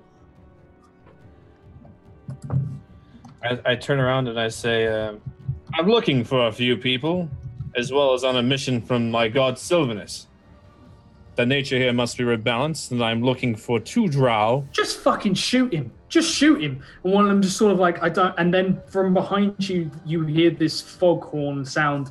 And in the distance, they sort of... You watch as their aim slowly goes up and above your head. And one of them just goes, what the fuck is that? Oh, and I see you've found my 3 friends that have decided to follow me here. Would everyone like to roll me initiative? Oh, yeah. Yeah. No. I don't. No. Yeah, that's a thing. I'm on an 11. We haven't had combat in a while. I can't cast spells. Can you please remove this curse off me, Gavin? That was going to be the next thing I start looking to you with like pleading baby face eyes. So now that you can cast. What is even happening anymore? Yeah, I kind of was, since that was a bonus action, but we described it so cool, I was going to reach over and cast that as my main action, but then I remembered I can't do that, so never mind. That's fine. It'll have to be the next turn. That's fine. So, I okay. have spells I can use until then to fortify you. We have... Oh, I'm at minus 15 hit points too. Damn. What? How did you get so low? I got hit by the darts when I was running in because these fucking morons shot me. Oh, I thought you meant like -15, as in you were under permanently... 0 minus 15. And I was like, how are you standing? I'm Zune. I can do whatever I want. No. At least they're on an @1. Oh, God. Of course. That means they lose already, right? And we win immediately? Yeah? Yeah. So, yeah. Yeah. That's how this works. Just like in pool. Scratch off the break, you win. You know, like, good to go. So, Zune is going on a 5. Okay. You're going first, luckily. Jesus, all of you rolled 5. Yeah, everyone's on a 5. All 5s and 11s we're all on. We're all teams. We're all friends. Okay, so somehow... Am I missing someone? No? Oh, yeah, no. So, Kasna's going on 11. Okay. So, let's see. We are going... So, Aureus, you're up first as these things are coming in, as you actually don't just hear that sound coming from the north anymore. People aren't just flocking in this direction. You see people moving to the perimeter all around. Give me a perception check.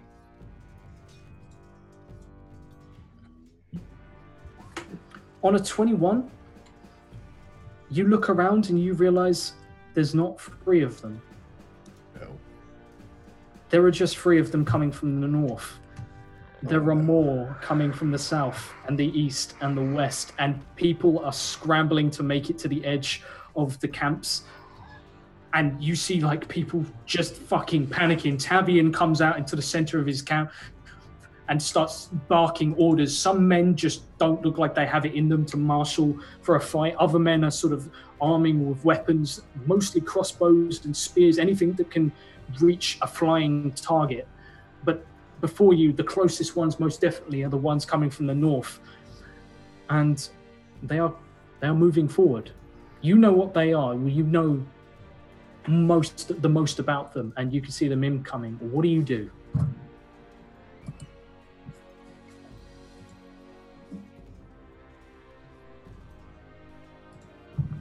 Are you muted? Yeah, sorry. This my with that perception check. Do I see any types of trees or shrubs No. or any type of wildlife whatsoever nearby? You can sort of, there's sort of like scrubby bush around, and there's reeds growing in the bogs, but other than that, there's next to no nature here. It's not pleasant.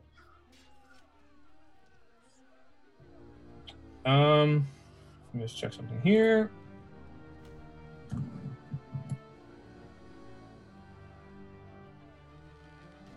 About how big are these plants that do exist here? They're probably sort of like hedges, bushes, sort of that thing covered in thorns, vicious looking. Some of them you'd imagine, sort of having spent some time hiding behind one earlier, are probably poisonous. Okay. Aureus is going to... am I able to see the whole... Can I see like Kasna and Zune? Yeah. Oh, yeah. Gavin. Aureus is going to cast plant growth. He's going to see what's going to start growing here. Okay. He's going to do it in the area, well, pretty much 100-foot radius around, and see what starts growing. Immediately, all of the grass grows around you. So, like, suddenly the grass, it's like everyone has like a little hula skirt. Suddenly, it's beautiful. Everyone's very Hawaiian suddenly, but you see these hot, like fawns grow out into like a huge fawn bush that sort of spreads, and it spreads quickly, and it's sort of like you see it diving into the ground and sort of digging in hungrily, and one tent just entirely on the edge gets dragged into it and torn, the fabric ripped apart, and it's not pleasant. In the distance, you see sort of like just out of the camp in the fog, you see other things sort of grow up from the marsh. But that's basically grass grows and there's like a big thorn bush, pretty much. Yeah, but there's other things growing out in the bog that seem to suddenly shoot up, but you can't make them out. Okay. Orius is going to run over to that thorn bush and yell, as he's running, take a couple seconds to say it, just, if you want to live, come with me. Little Terminator action. Yes, if you want to live with me. And I would just run over there, and that'll be my turn. Okay. Taking it to... Next up is Kazna. Hey. So these things, are they in the camp now? Or are they approaching the camp? They are just outside. Like, they looks like they'll probably make the edge of the camp next turn. Okay.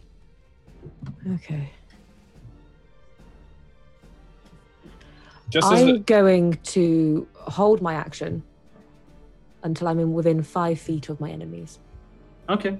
So you stand there sort of like... I get ready. Sort of holding your sword ready for this. Okay. And taking it to Gavin. Gavin, you're up. Yeah, I'm going to cast Remove Curse on Zune. It's time for you to make a difference. Use those new hands and cast Remove Curse on her.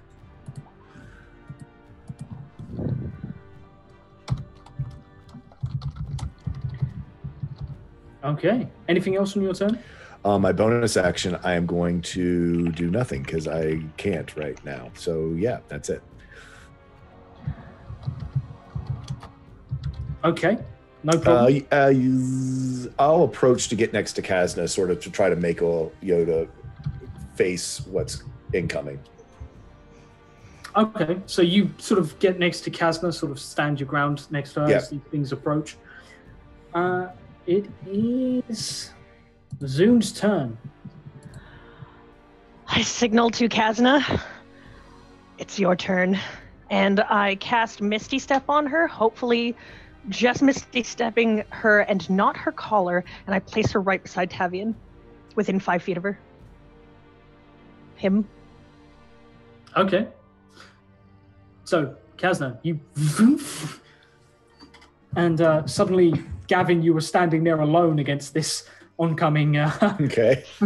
Fucking He's got get his him, shield. He's ready to go. Fucking get them. Get He's that. had a Do I last have the meal. collar? It's like he ate good. He's got Agatha welded to his arm. Gavin's Is the ready. collar gone? Do I have the collar? Ting, ting, ting. Yes! No. Motherfucker! The collar is still there. No, I tried. But he most definitely isn't expecting Kazna to suddenly appear. I'm going to have to roll for Tavian Crowl, apparently. Give me a second. Where is he? Wait, once I appear next to him, I do a quick check. Hi, check the collar's still. If the collar's still on, I'll be like, "Get behind me." Yeah, that was the whole point of this plan. Sure. Okay. Tavian rolls a 13. Does he get behind me? We will see. He looks to you, doesn't look impressed, and you see that he sort of standoffish from you as he reaches for a sword on his hip. And we'll leave that just for a second, as he's going to wait to see what you do. Taking it to Gavin. No, taking it... No, I just went. I got a question, though. Oh, there we go. Just because I read the interesting wording. Remove curse. All curses affecting one creature or object end. And the spell breaks its owner's attunement to the object so it can be removed or discarded. Is that thing around Zune's neck attuned and cursed? It is not cursed. Okay, just checking. However, Is it attuned? I still have an action to make. Oh, yes, I you deferred. did. I'd like to, now seeing that I'm in a bit shit over here, I'm going to cast Mirror Image so that if he does try and attack me, he might not attack the right one. You did hold your action until you're within 5 feet. You didn't say what it was, so you have that. Okay. But Okay. we're gonna get this fucking guy eventually. So the creatures that are coming in are going to move forward. They see Gavin they come out. These things look like praying mantis, but they're 20 foot high. Oh, They Lord. are massive. And one of them, you realize they're sort of like trailing, they've got huge appendages that sort of hold them aloft, but trailing down sort of from their torso section. You can see that they have what appear to be tentacles. And one of them is going to get close enough and is going to whip out the tentacle towards you. So, let me just roll for first attack of these guys. Want it to be epic, because these things are not fun. That is plus... There it is. So that is 1d20. So do they have like the praying mantis like claw arms as well as tentacles, or it's or just tentacles? They appear to be tentacles until the first one comes out for you, and you realize that this thing has barbs down it, and the tentacle actually opens up, and running down almost the entire length of it are teeth. Yeah. And it swings for you once, misses, and it's going to make another attack against you. 26. 26 will hit. Even 20. Gavin. Okay, wonderful. I'm going to need you to do me a favor. Can you roll me a... Can you roll me a con saving throw, please? Sure. I'm going to use one of my natural 20s. Natural 20, it bites into you, it hurts, but you feel like this horrible tugging sensation, but it's not like it's trying to pull you in. It just seems like it's almost... It's hard to describe. It's like it tries to pull you apart, but at a very... almost tries to draw magic out of you. Gotcha. And... That's what I was worried about. That's rubbish. Take 7 bludgeoning damage, as it slams into you. And then the next one is going to move in and give me a second. This one's also going to come over to Gavin, because I'm standing right there. You've been abandoned, buddy. This is not good. So that is a 16. Misses. A 12. A 12. He is banging that, using his shield. Agatha's there protecting him. He's like, still red hot. Does it smell like calamari? Bring it on, tentacle fuckers. Seared calamari for everybody. Yeah. And it swings into you, and finally, it just seems to... They come to a halt, and the other one is going to try and come in, and seeing as it's coming down to it, it's going to go for the most delicious looking individual. This thing comes at Zune. Zune, this thing gets right up in your face. However, it uses all of its movement to do so as it sort of scuttles forward, and this thing looms over you. And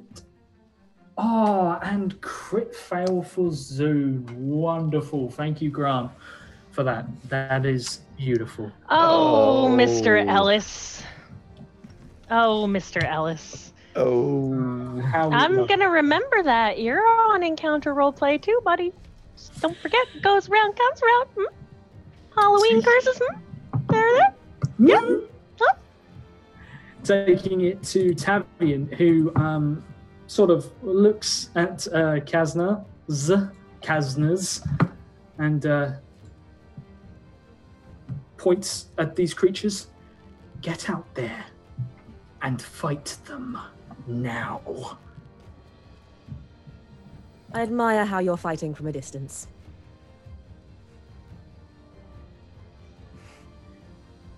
Damn!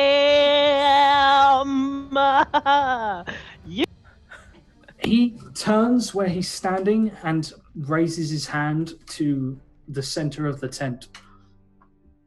And you see his horrible hand that he borrowed from Zune pointing at a small, flailing individual who is tied to a tent post. Fight them or he dies. Who said I wasn't going to fight them anyway? You elves, honestly. And he sort of shoos you away. With my hand. So, Kazna. Do I have enough A to resplendent get one offering. from my sister? You can get to it if you double your movement. That's not okay. Actually, no. He's in the center, so no, you could just about make it. Okay, awesome. All right. In that case, I'd like to.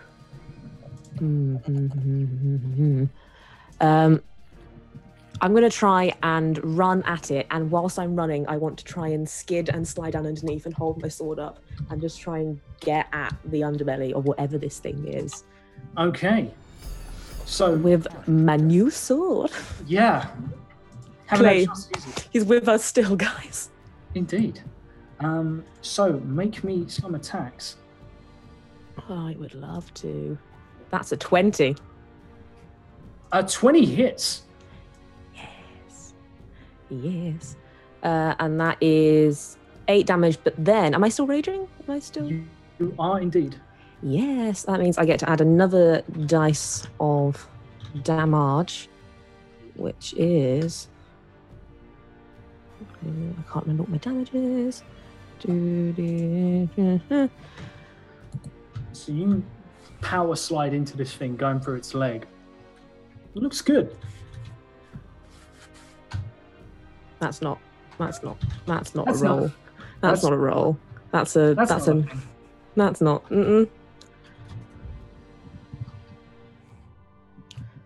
Okay, that's 5, and then +4. +4. No. So you slice into this thing, and like you bring the sword through for a decapitating blow through this thing's leg. Except it doesn't go through. You hit, and your sword pings backwards, and you absolutely hit this thing, and you know you damage it. But you have a magic sword, and you know that as you swing it into it, it doesn't seem to go through like it should. That hit should have torn through it. Give me a quick investigation. I'd love to. Absolutely love to. That's a On a 12. All you see is a slight, almost like a absorption from the sword into this thing. As you'd see, like you crack the chitin around it, and you notice these things sort of covered in this horrible white chitin that is sort of covering them, but you slam into them and you crack it, but at the same time, it doesn't seem to go through, as if this thing has some kind of resistance to magic. You got another attack. I do. Oh. All of my stuff, everything I have is magical. Oh yeah. Literally everything I have is magical. Is there any... Is Zune within 15 feet of... She is indeed. She's Damn it. right next to you. Damn it. Okay. I'm gonna, in that case, I'm gonna try and poison spray, and Kazna will kind of glare at this creature that dares to not take the appropriate amount of damage that she knows she could have caused. Your privilege. She's like, fuck you. And she's just like going to like growl with anger, and when she does so, this cloud emerges from her. So it will take half of that, which is 30, and then having resistance to it, it'll take half of that again, Still which damage. goes down to 7 damage. Still And something. Spray up into this thing, and it doesn't seem particularly bothered at all. Oh, I'm going to yell back to everybody else. They are resistant to magic. Try anything else. I'm going to stare at Zune specifically. Taking it to... That's actually good news, because if it can be made, it can be unmade. So, taking it to Tavian. Now, Tavian is going to look at this thing, and you see him. He doesn't actually go for the one near you, but he is going to cast... fuck it. He just casts a firebolt at this thing, which fires out and hits it. And... oh, God. And on a 6... it ricochets and goes straight back, and Tavian Crowell takes 27 fire damage as he is thrown off his feet. But Karma, bitch. That's the best moment of my day. That is just great. My entire day. he is thrown back into the tent. Yeah. Hot damn. I'm so happy. So it is Aureus' turn. Aureus, you have a crit success. Now, I did cast plant overgrowth, which makes anything moving through the overgrowth move very slow. I think it's like a quarter of their movement speed. So are these things moving? Are they affected by the plant overgrowth as they move through it? They don't seem to be. These creatures seem to be specialized to move across stuff like that. As you notice that they're not particularly fast, but they have really thin legs that seem to just sort of push down, and they can pick their path very carefully. That makes them horrible. In essence, you can outrun them, but if you run into a bog and you got to wade through that, they don't have to. I mean, again, I say, if you want to live, come to me. Like, now. And it was with that. And he looks over at Tavian and he says, "Oh, Tavian, it's been some time since we've seen each other." I have no idea all the bad things. Yeah, you have no idea. Tavian sort of like dusts himself down, coming out. You notice his robes are unscorched, but he has sort of blackened marks around his face, and he comes out fucking furiously angry. Yeah, I look at Tavian, look at the rest of the party. We need to leave. These creatures are not of nature. I've never seen them before. And then I'm going to, with the reagents I have received from the farmers back in town, I'm going to cast an insect plague. Now, how many of these creatures are there, would you say? Give me one last perception check, as you are now sort of... Sure. We'll see how many we can count and where they are specifically. There are 12 of them. There are 3 to the north, 3 to the east, 3 to the south, 3 to the west that you can see. They are staggered. The ones at the north, the ones that have just attacked your friends, are the most aggressively forward, but the others are moving in. And you can see that they are being shot by crossbows, and they seem to be hurt, but they are moving in nonetheless. And they are like, people are having to back the fuck down. And you watch as one literally reaches out a tentacle and swipes a man, and he just goes flying, and he lands his body lands in an unnatural angle that he does not move away from. He crumples. Yeah, Aureus is going to take a few grains of sugar and some kernels of grain that he's got, and he's going to conjure or summon an insect plague on a group of them that has not quite yet reached the party. Okay.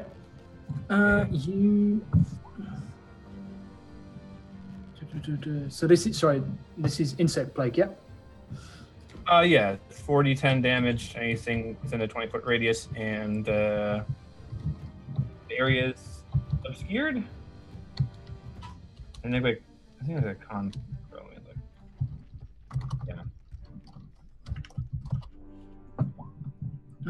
Okay, cool. So that Lord, you basically create a plague of locusts that come towards these things, and they're going to another con save, which is not the best.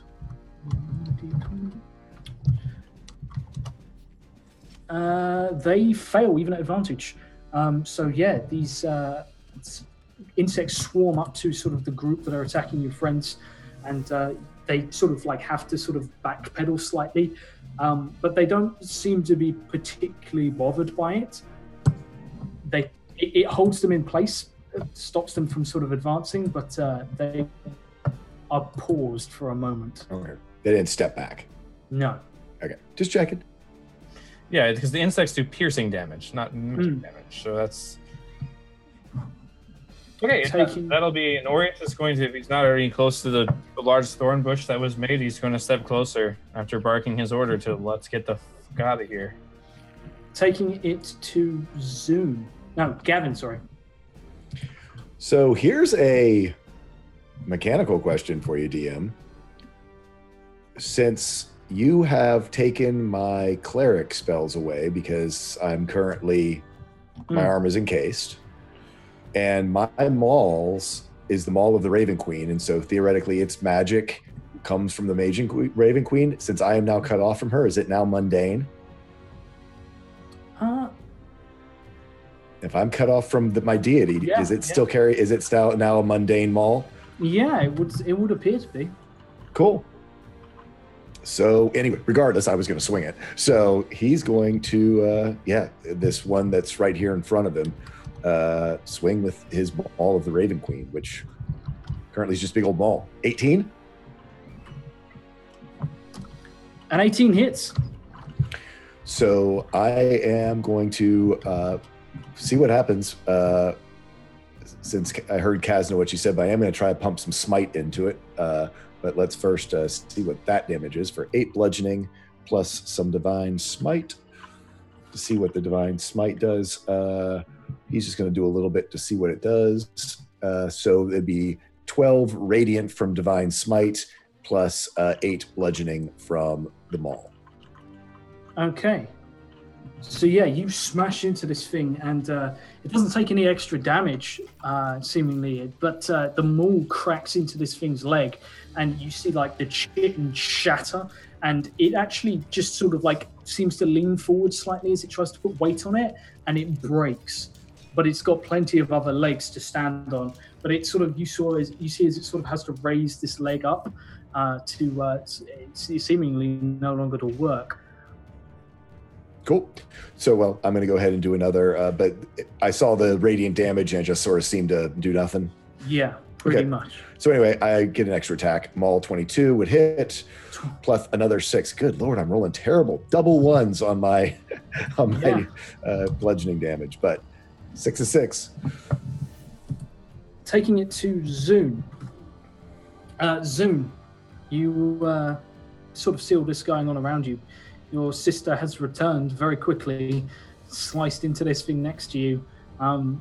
It is right in your face. Gavin is next, sort of just across from you, hammering into these two that are attacking him. Aureus is screaming at you guys. Tavian has just sort of taken a hit from himself, it seems, and come back out pissed. It's chaos. These things are mechanical, you said? Insect. No? Insect-like, but they're not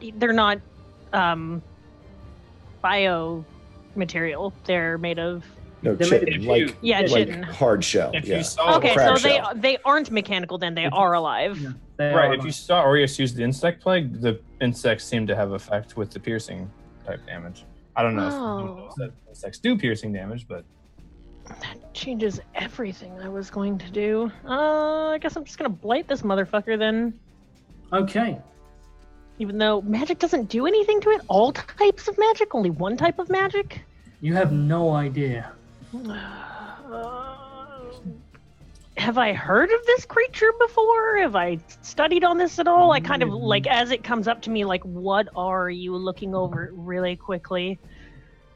You have no idea. Okay, then. Well, here goes the no idea spell, then. That's what I think you are. Try that.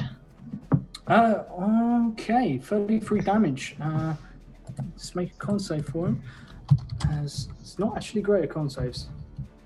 So that's 2d.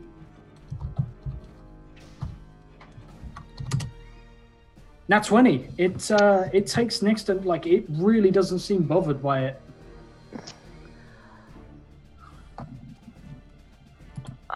don't have any bonus actions except for to use my movement to get away from it, which might provoke an attack of opportunity. Okay.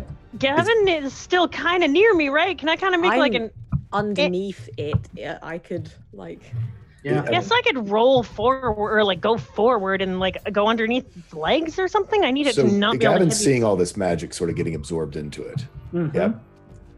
And can I say something to Zune?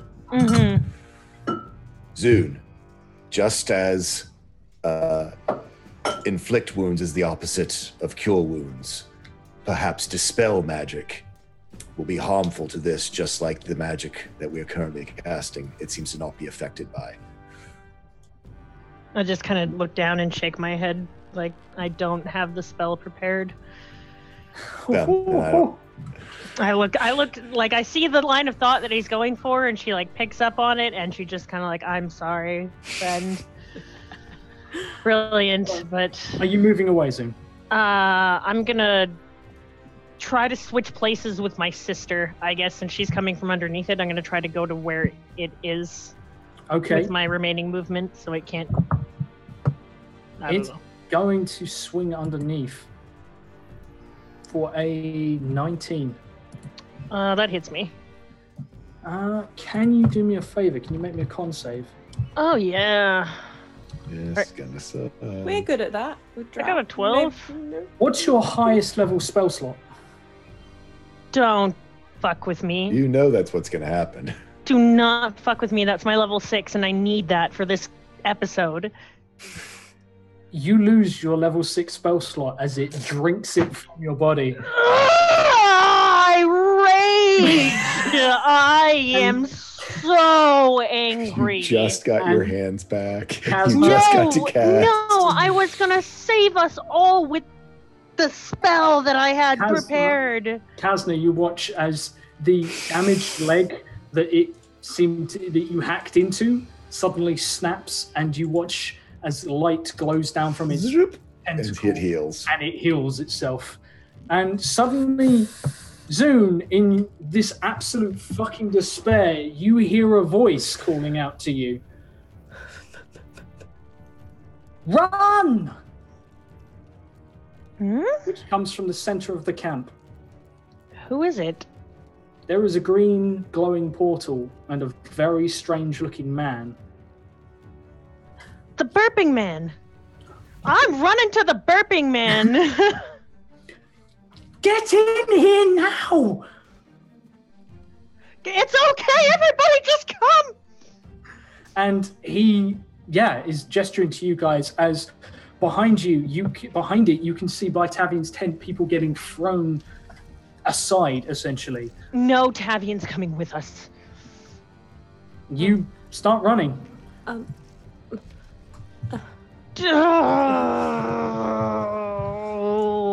I needed that spell more than you could possibly understand. That fucks all of my plans. Whoa. There's way too many. Good. That was a lot.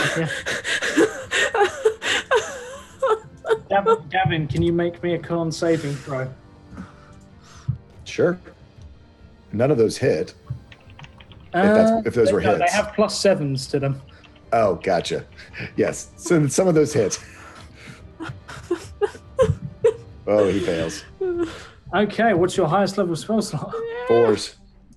Okay, it eats 2 4th level spell slots off you and heals itself, and that leg it couldn't stand on locks itself back Is into... this a permanent loss of spell slot? No. Or just the slot for the No, day? it just drained it. It just That's drains okay. I only could use one of those per day anyways. That's fucking great. Who needs that? Only one spell that I can cast at that level. Fuck, And- no problem. Not me, not the wizard. It's almost as if Tavian had a very real reason for not wanting to cast spells out in this terrible way. Fuck Tavian, okay? Why the fuck didn't he just say so? Why didn't he just say so? Because that would have been more effective than the fucking callers. Like, hey, they're gonna eat your spells if you use spells. I've been like, oh, thanks, man. Thanks, mate. No, just don't do this. Bad stuff might happen to you. Tavian, Is it? Oh, Tavian just suddenly blinks. And Tavian, oh Christ, that's massive. What the fuck? Tavian casts teleport. Oh my god, of course he does. And Tavian suddenly vanishes. Fucking great. Good. And taking it to Kazna. Kazna, you see your sister running towards a crazy looking man wearing shorts out here. I'm running into the tent. I'm running to the tent. I'm running to where Scab is. I'm getting my boy, and we're going. Okay. As you do, roll me an athletics check. Okay. Kazna. That's an 18. You have a nat 1. No. Kazna, you start running. No. Immediately, sort of like you see the tent coming up ahead of you, and suddenly from behind, the tent gets hit by a tentacle and the whole tent collapses on itself. Can I still run towards it? You get to it. Yeah, okay. Can I, when it's collapsed, is it like collapsed around? It's collapsed on top of anyone who was inside. You can see objects inside. I'm gonna go over the top of it to where Scab was, and then try and cut into the fabric. You cut into it. Scab is still tied to the post. Scab is bleeding. You sort of see the post, part of it is snapped, and it appears to have punctured through his midsection. You can't tell how bad it is, but you could probably carry him. Okay, can I cut chains? You can try. Okay. You Just get him. just over the top and swing down, and you hear him cry out in pain as you snap the chains. It pulls on his arm and he's sort of pulled back and there's blood, but he is free of the chains. It's all right, Scab. It's all. We're going to be all right. I'm going to try and take him as gently as I can. And do I have any movement left? You can start to make your way back. I'm going to start to make my way back. Okay. Taking it finally to Aureus. Aureus Having shouted to everyone to get the fuck out of here. Get the fuck out of here. These aren't animals. These are creatures that I've been able to determine to be very dangerous. And for me, even as a druid, to be able to control is going to... as soon as Aureus can open up his character sheet, is going to open a portal, transport via plants. Okay. On this large bush. And once again, before stepping through the portal, he's going to yell, "These creatures are too much for us to handle. They are not of Sylvanus, they are not of nature. And I'm not staying around to find out." And he Is would it big enough? I made sure it has to be a large plant. And Josh clearly said it was a large brush. Mm-hmm. So I'm going to use that to transport to the where Gnarls Barkley. What level spell is that? It's a 6th level spell. Okay. Uh-oh. 1, 2, 20. I need to check this. As you go to cast, one of these creatures is going to do a thing. Go. They have counter spell or They siphon spell. have counter spell, my friend. So they can eat it, I bet. Mm-hmm. So this Tasty, tasty treats.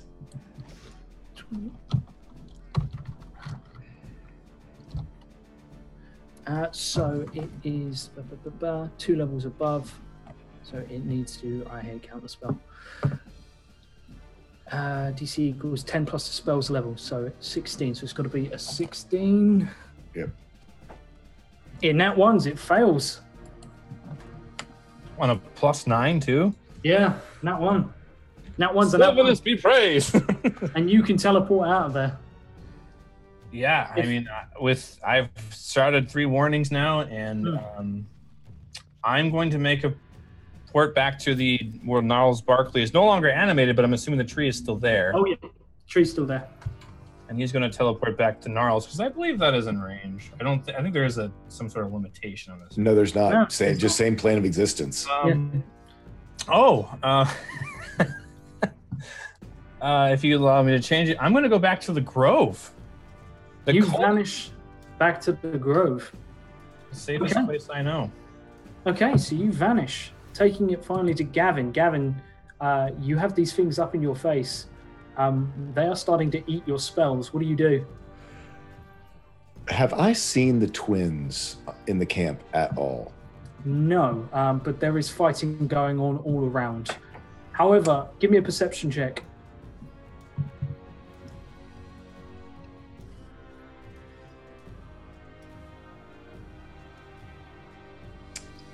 I'm going to use my nat 20 On your so I nat know 20? whether or not the twins are there and safe. You look over, you see that they are attacking one of these creatures. They have brought it down at the front and they are going for its face. They've actually taken its legs out and they are stabbing into its face while one of them is just shooting arrows straight point blank into this creature. It is letting out these horrible keening sounds. However, on a nat 20, you also notice that you can see something between the legs of the creature that is attacking you. Something on the path. Something moving towards you. It's a single solitary figure. It has really long arms at first, you're pretty sure, and then you realize that actually it has chains hanging from its arms. And it is staggering slightly, and then it begins to slowly spin the chains. And you watch them as they slice into the floor, and it begins to move towards you. You may or may not realize that this thing is moving quite gracefully and looks incredibly angry.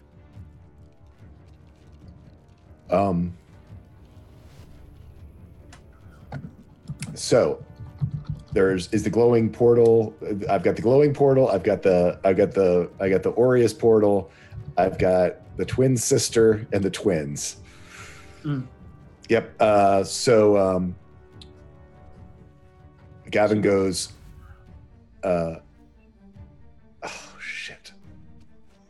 Lucas, Marcus, your sister's here. She's free. But we're being overwhelmed. This is time for a judicious retreat. And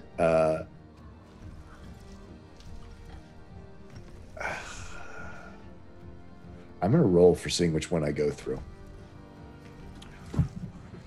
Oh, wait a second. Well, so I saw you over there. You see her. She's holding what appears to be Scab. And she's heading towards the green portal, I assume. No, I'm heading towards you. Oh, okay. Zoom's moving towards the green portal. This guy is pretty badass, This if guy, I this remember guy's who just he is. waving, just like, get over here! So I run to so I guess I have to take the disengage action. Mm-hmm. So I take disengage so I don't just get, but then I don't have the dash. You can It's make Gab. it. You can make it. It's the center of. I can make it I can get Scab and green portal after. Kazan's carrying him.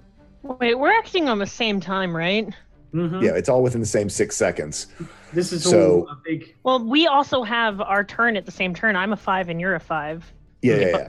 Are you trying to? Where are you trying to get to? Where's Kazna trying? I'm trying to get to the green portal. Kaz is trying to get to I'm Gavin. trying to get to wherever I think Kazna's going with Scab. I'm going directly to where you are. Okay, you're not running towards. I'm running to no portals. Okay, so I'm running to Kazna and asking where to. We're leaving. Take Scab. Get out of here. You're coming with us. Gregor is still here somewhere. Gregor can take care of himself. You know that. I know that. Zamora is a different place. The man just stands there and is just like, look, Yeah, I'm. you're all going to die here. I'm Yeah. trying to get you to safety. Please come. I go through the portal. Bye. Yeah, no, I'm grabbing Scab and I'm actually grabbing Kazna. Do me a contested athletics check, Kazna. Here we go again.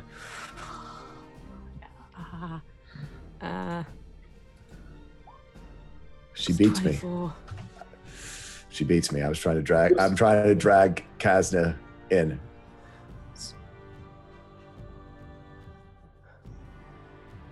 You'll die here. So Gregor would will Gregor live. if he's on Gregor his will own. live. Think about it. He's lava. Nothing's all these things, no matter what they are. You he notice can as kill them. These things I'm are running getting out. closer. These Yeah, things are getting I'm closer running out. and killing people. And I'm running out. I'm trying to get the twins to come too, letting them know your sister, she's safe. Get out of here. And we'll fight another day. And I'm through. Would it be possible if I made like a check to see if I can grab Tavian and run through a portal? Tavin's gone. He He's teleported. teleported, of course. Is the other Sun Elf guy around? You can't see him. Can I try to see him? You can wait around, but people are dying all around you. Like, these things are getting close. They're surrounding you, and there's still Live or die. 10 of them. Live or die, Kazna. He says, I'm closing the portal. I'm And through. he goes to step through. Lucas, Marcus, here, now. Do they come? You don't I see. use that tone. I use commander tone. Can I do a persuasion to try to get them to come? Okay. If you want to use using your nat 20, I actually already used it for my perception. Now you have 2. Oh, then yeah, I do. I use I use the commander snap, the right to that reptile brain of that any soldier knows where you just move. It's like it's mom voice. you Mom, call- I was just gonna say that's mom voice. Fuck your soldier shit. That's mom voice. Like, let's go. Use their full names. you call out, and they. Ooh, there's yeah, I some- do use their full names. I got to remember what their full names are. But go ahead, because I know we're out of time. Kazna. Blood Moon, I believe. It is indeed. Yeah. Lucas and Marcus Blood Moon through this portal now. Sorry. Kazna. 5, 4. I cast darkness and I run into the fog. Oh, I don't see this because I've already gone through the portal. You fucking bitch! You're leaving me for a kid? So I have the The kid. kid's gone. She's Gregor's leaving. still here. She's leaving us for Gregor, her love. Aw, fuck you.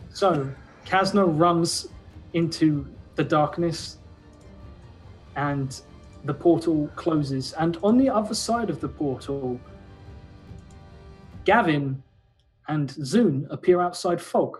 Not far outside fog. You appear on a rock. The rock is quite tall. It's almost at the side of a cliff. There's a waterfall nearby, like a river, not a massive one. And you're standing on a cliff. And beneath you is the fog. You are looking down on Zamora. But there is grass around you, normal grass, and the sun is on your back, sort of low hanging in the air. It's quite late. And this individual's just standing there, and he pats himself down and, well, that was I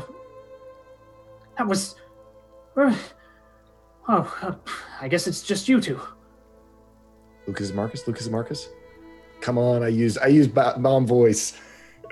You look around, you don't see anything. And then from behind a tree steps out Lucas, slinging his bow. He nods to you, shakes his head. Just me. No. Oh, Lucas. Yeah, I go and hug him because it's his twin brother. There's something behind him that you might pay attention to. In fact, Zune especially. Behind you is a wall, maybe about 2 miles out, that goes up into the sky. And you look up and it is made of searing white light. There is a dome, maybe 10 miles wide, made of sheer magic, that is perched on top of this cliff, surrounded by countryside. And in places you can sort of see through it. It's almost translucent. And you can see there are roads leading to it. and he wraps his arm around your shoulder and just says, "Sorry, this is probably incredibly difficult to look at. Here," and he gives you a pair of goggles to slip over your face, which sort of cut down the glare. It's still uncomfortable to look at, but now you can make out that it's not quite as bright as you initially thought, and it surrounds a small town. Lymore. A long time ago. Can I just say that as I'm holding Scab, I'm pumping lay on hands into him to get him healed up. Okay. And I guess that is where we're going to leave things, as I have some things to do. I have some stuff to plan, as you guys are now at 3 different places with so many different objectives. Oh, God. This is going to be... You guys do not trust Ori. He's like, come on, portal here. Get out of here. What the fuck is going on, Josh? What the fuck are you doing, man? I mean, I do have Scab with me, right? Yeah, you do have Scab. Yeah, and I mean, he's not dead, right? Because I can revivify him if he's dead. Very badly A long injured. time ago, in the town of Lymore, there was a battle to choose the outcome of war. An army to the west, a devil to the east. In the middle, where the fuck we are right now, a grave where crows all feast. A dead little town where only dead go. But we're alive, so what the fuck? A rotting foul land where nothing Are you can alive grow. now? So beware the Are tale you and know it's in alive? store. You just For those who go, so anyone who comes here probably can't leave because of whatever this is. That's gotta be it. There's gotta be something in that drow fucking temple. Anyway, So, we're guys- like way overdue, guys. Guys, sorry, I do apologize. So there's a couple of things that we didn't get around to tonight. I didn't miss them out. I just haven't had a chance to put them in. But thank you so much to Wandering Silence, who donated £30 to give you guys all magic items. So boom, next week. Gavin and I got a special one coming up as well, don't forget. That gives me, I know. So Yeah, we've got the blood You sword guys haven't somewhere. had an opportunity to see that yet. Yeah. So, yeah, there is plenty to come. Thank you so much to everyone who donated. Sorry it's been a little bit chaotic, and thank you for bearing with us tonight, as I think everyone here is unwell, apart from poor old Tall School, who... Are you sick yet? Have you caught computer Sorry. viruses, man? Computer viruses. No! But thank you so much, everyone, for coming and joining in. We'll do quick sign-outs, as I know we've overrun. So let's have a look. Tall School, how you doing, buddy? Pretty good. Great fun. At Tall Squall, everywhere. Go to my Twitter. It links to everywhere else. Hey, that was the fastest. Someone beat that. I'm looking at you, Louise. Come to me last then. Okay. That was creepy. Laura Lania, how's it going, buddy? Oh, you know where to find me on the internet. You know who I am. There you go. There, that was faster than me. Yeah, okay. Arrow, one to beat. Arrow TV on Twitter, Arrow TV on Twitch, and I'm going to start streaming HOTS again as the off season's winding down. So if you want to join a few hundred of us watch me play HOTS, because that's what I do, on over to my channel this Thursday. Go check him out. Yeah. And finally, come to you lastly, Louise. Just check chat. Just check chat. All the There stuff you go. in chat. There we go. Fastest one. So well done. You win. Thank you.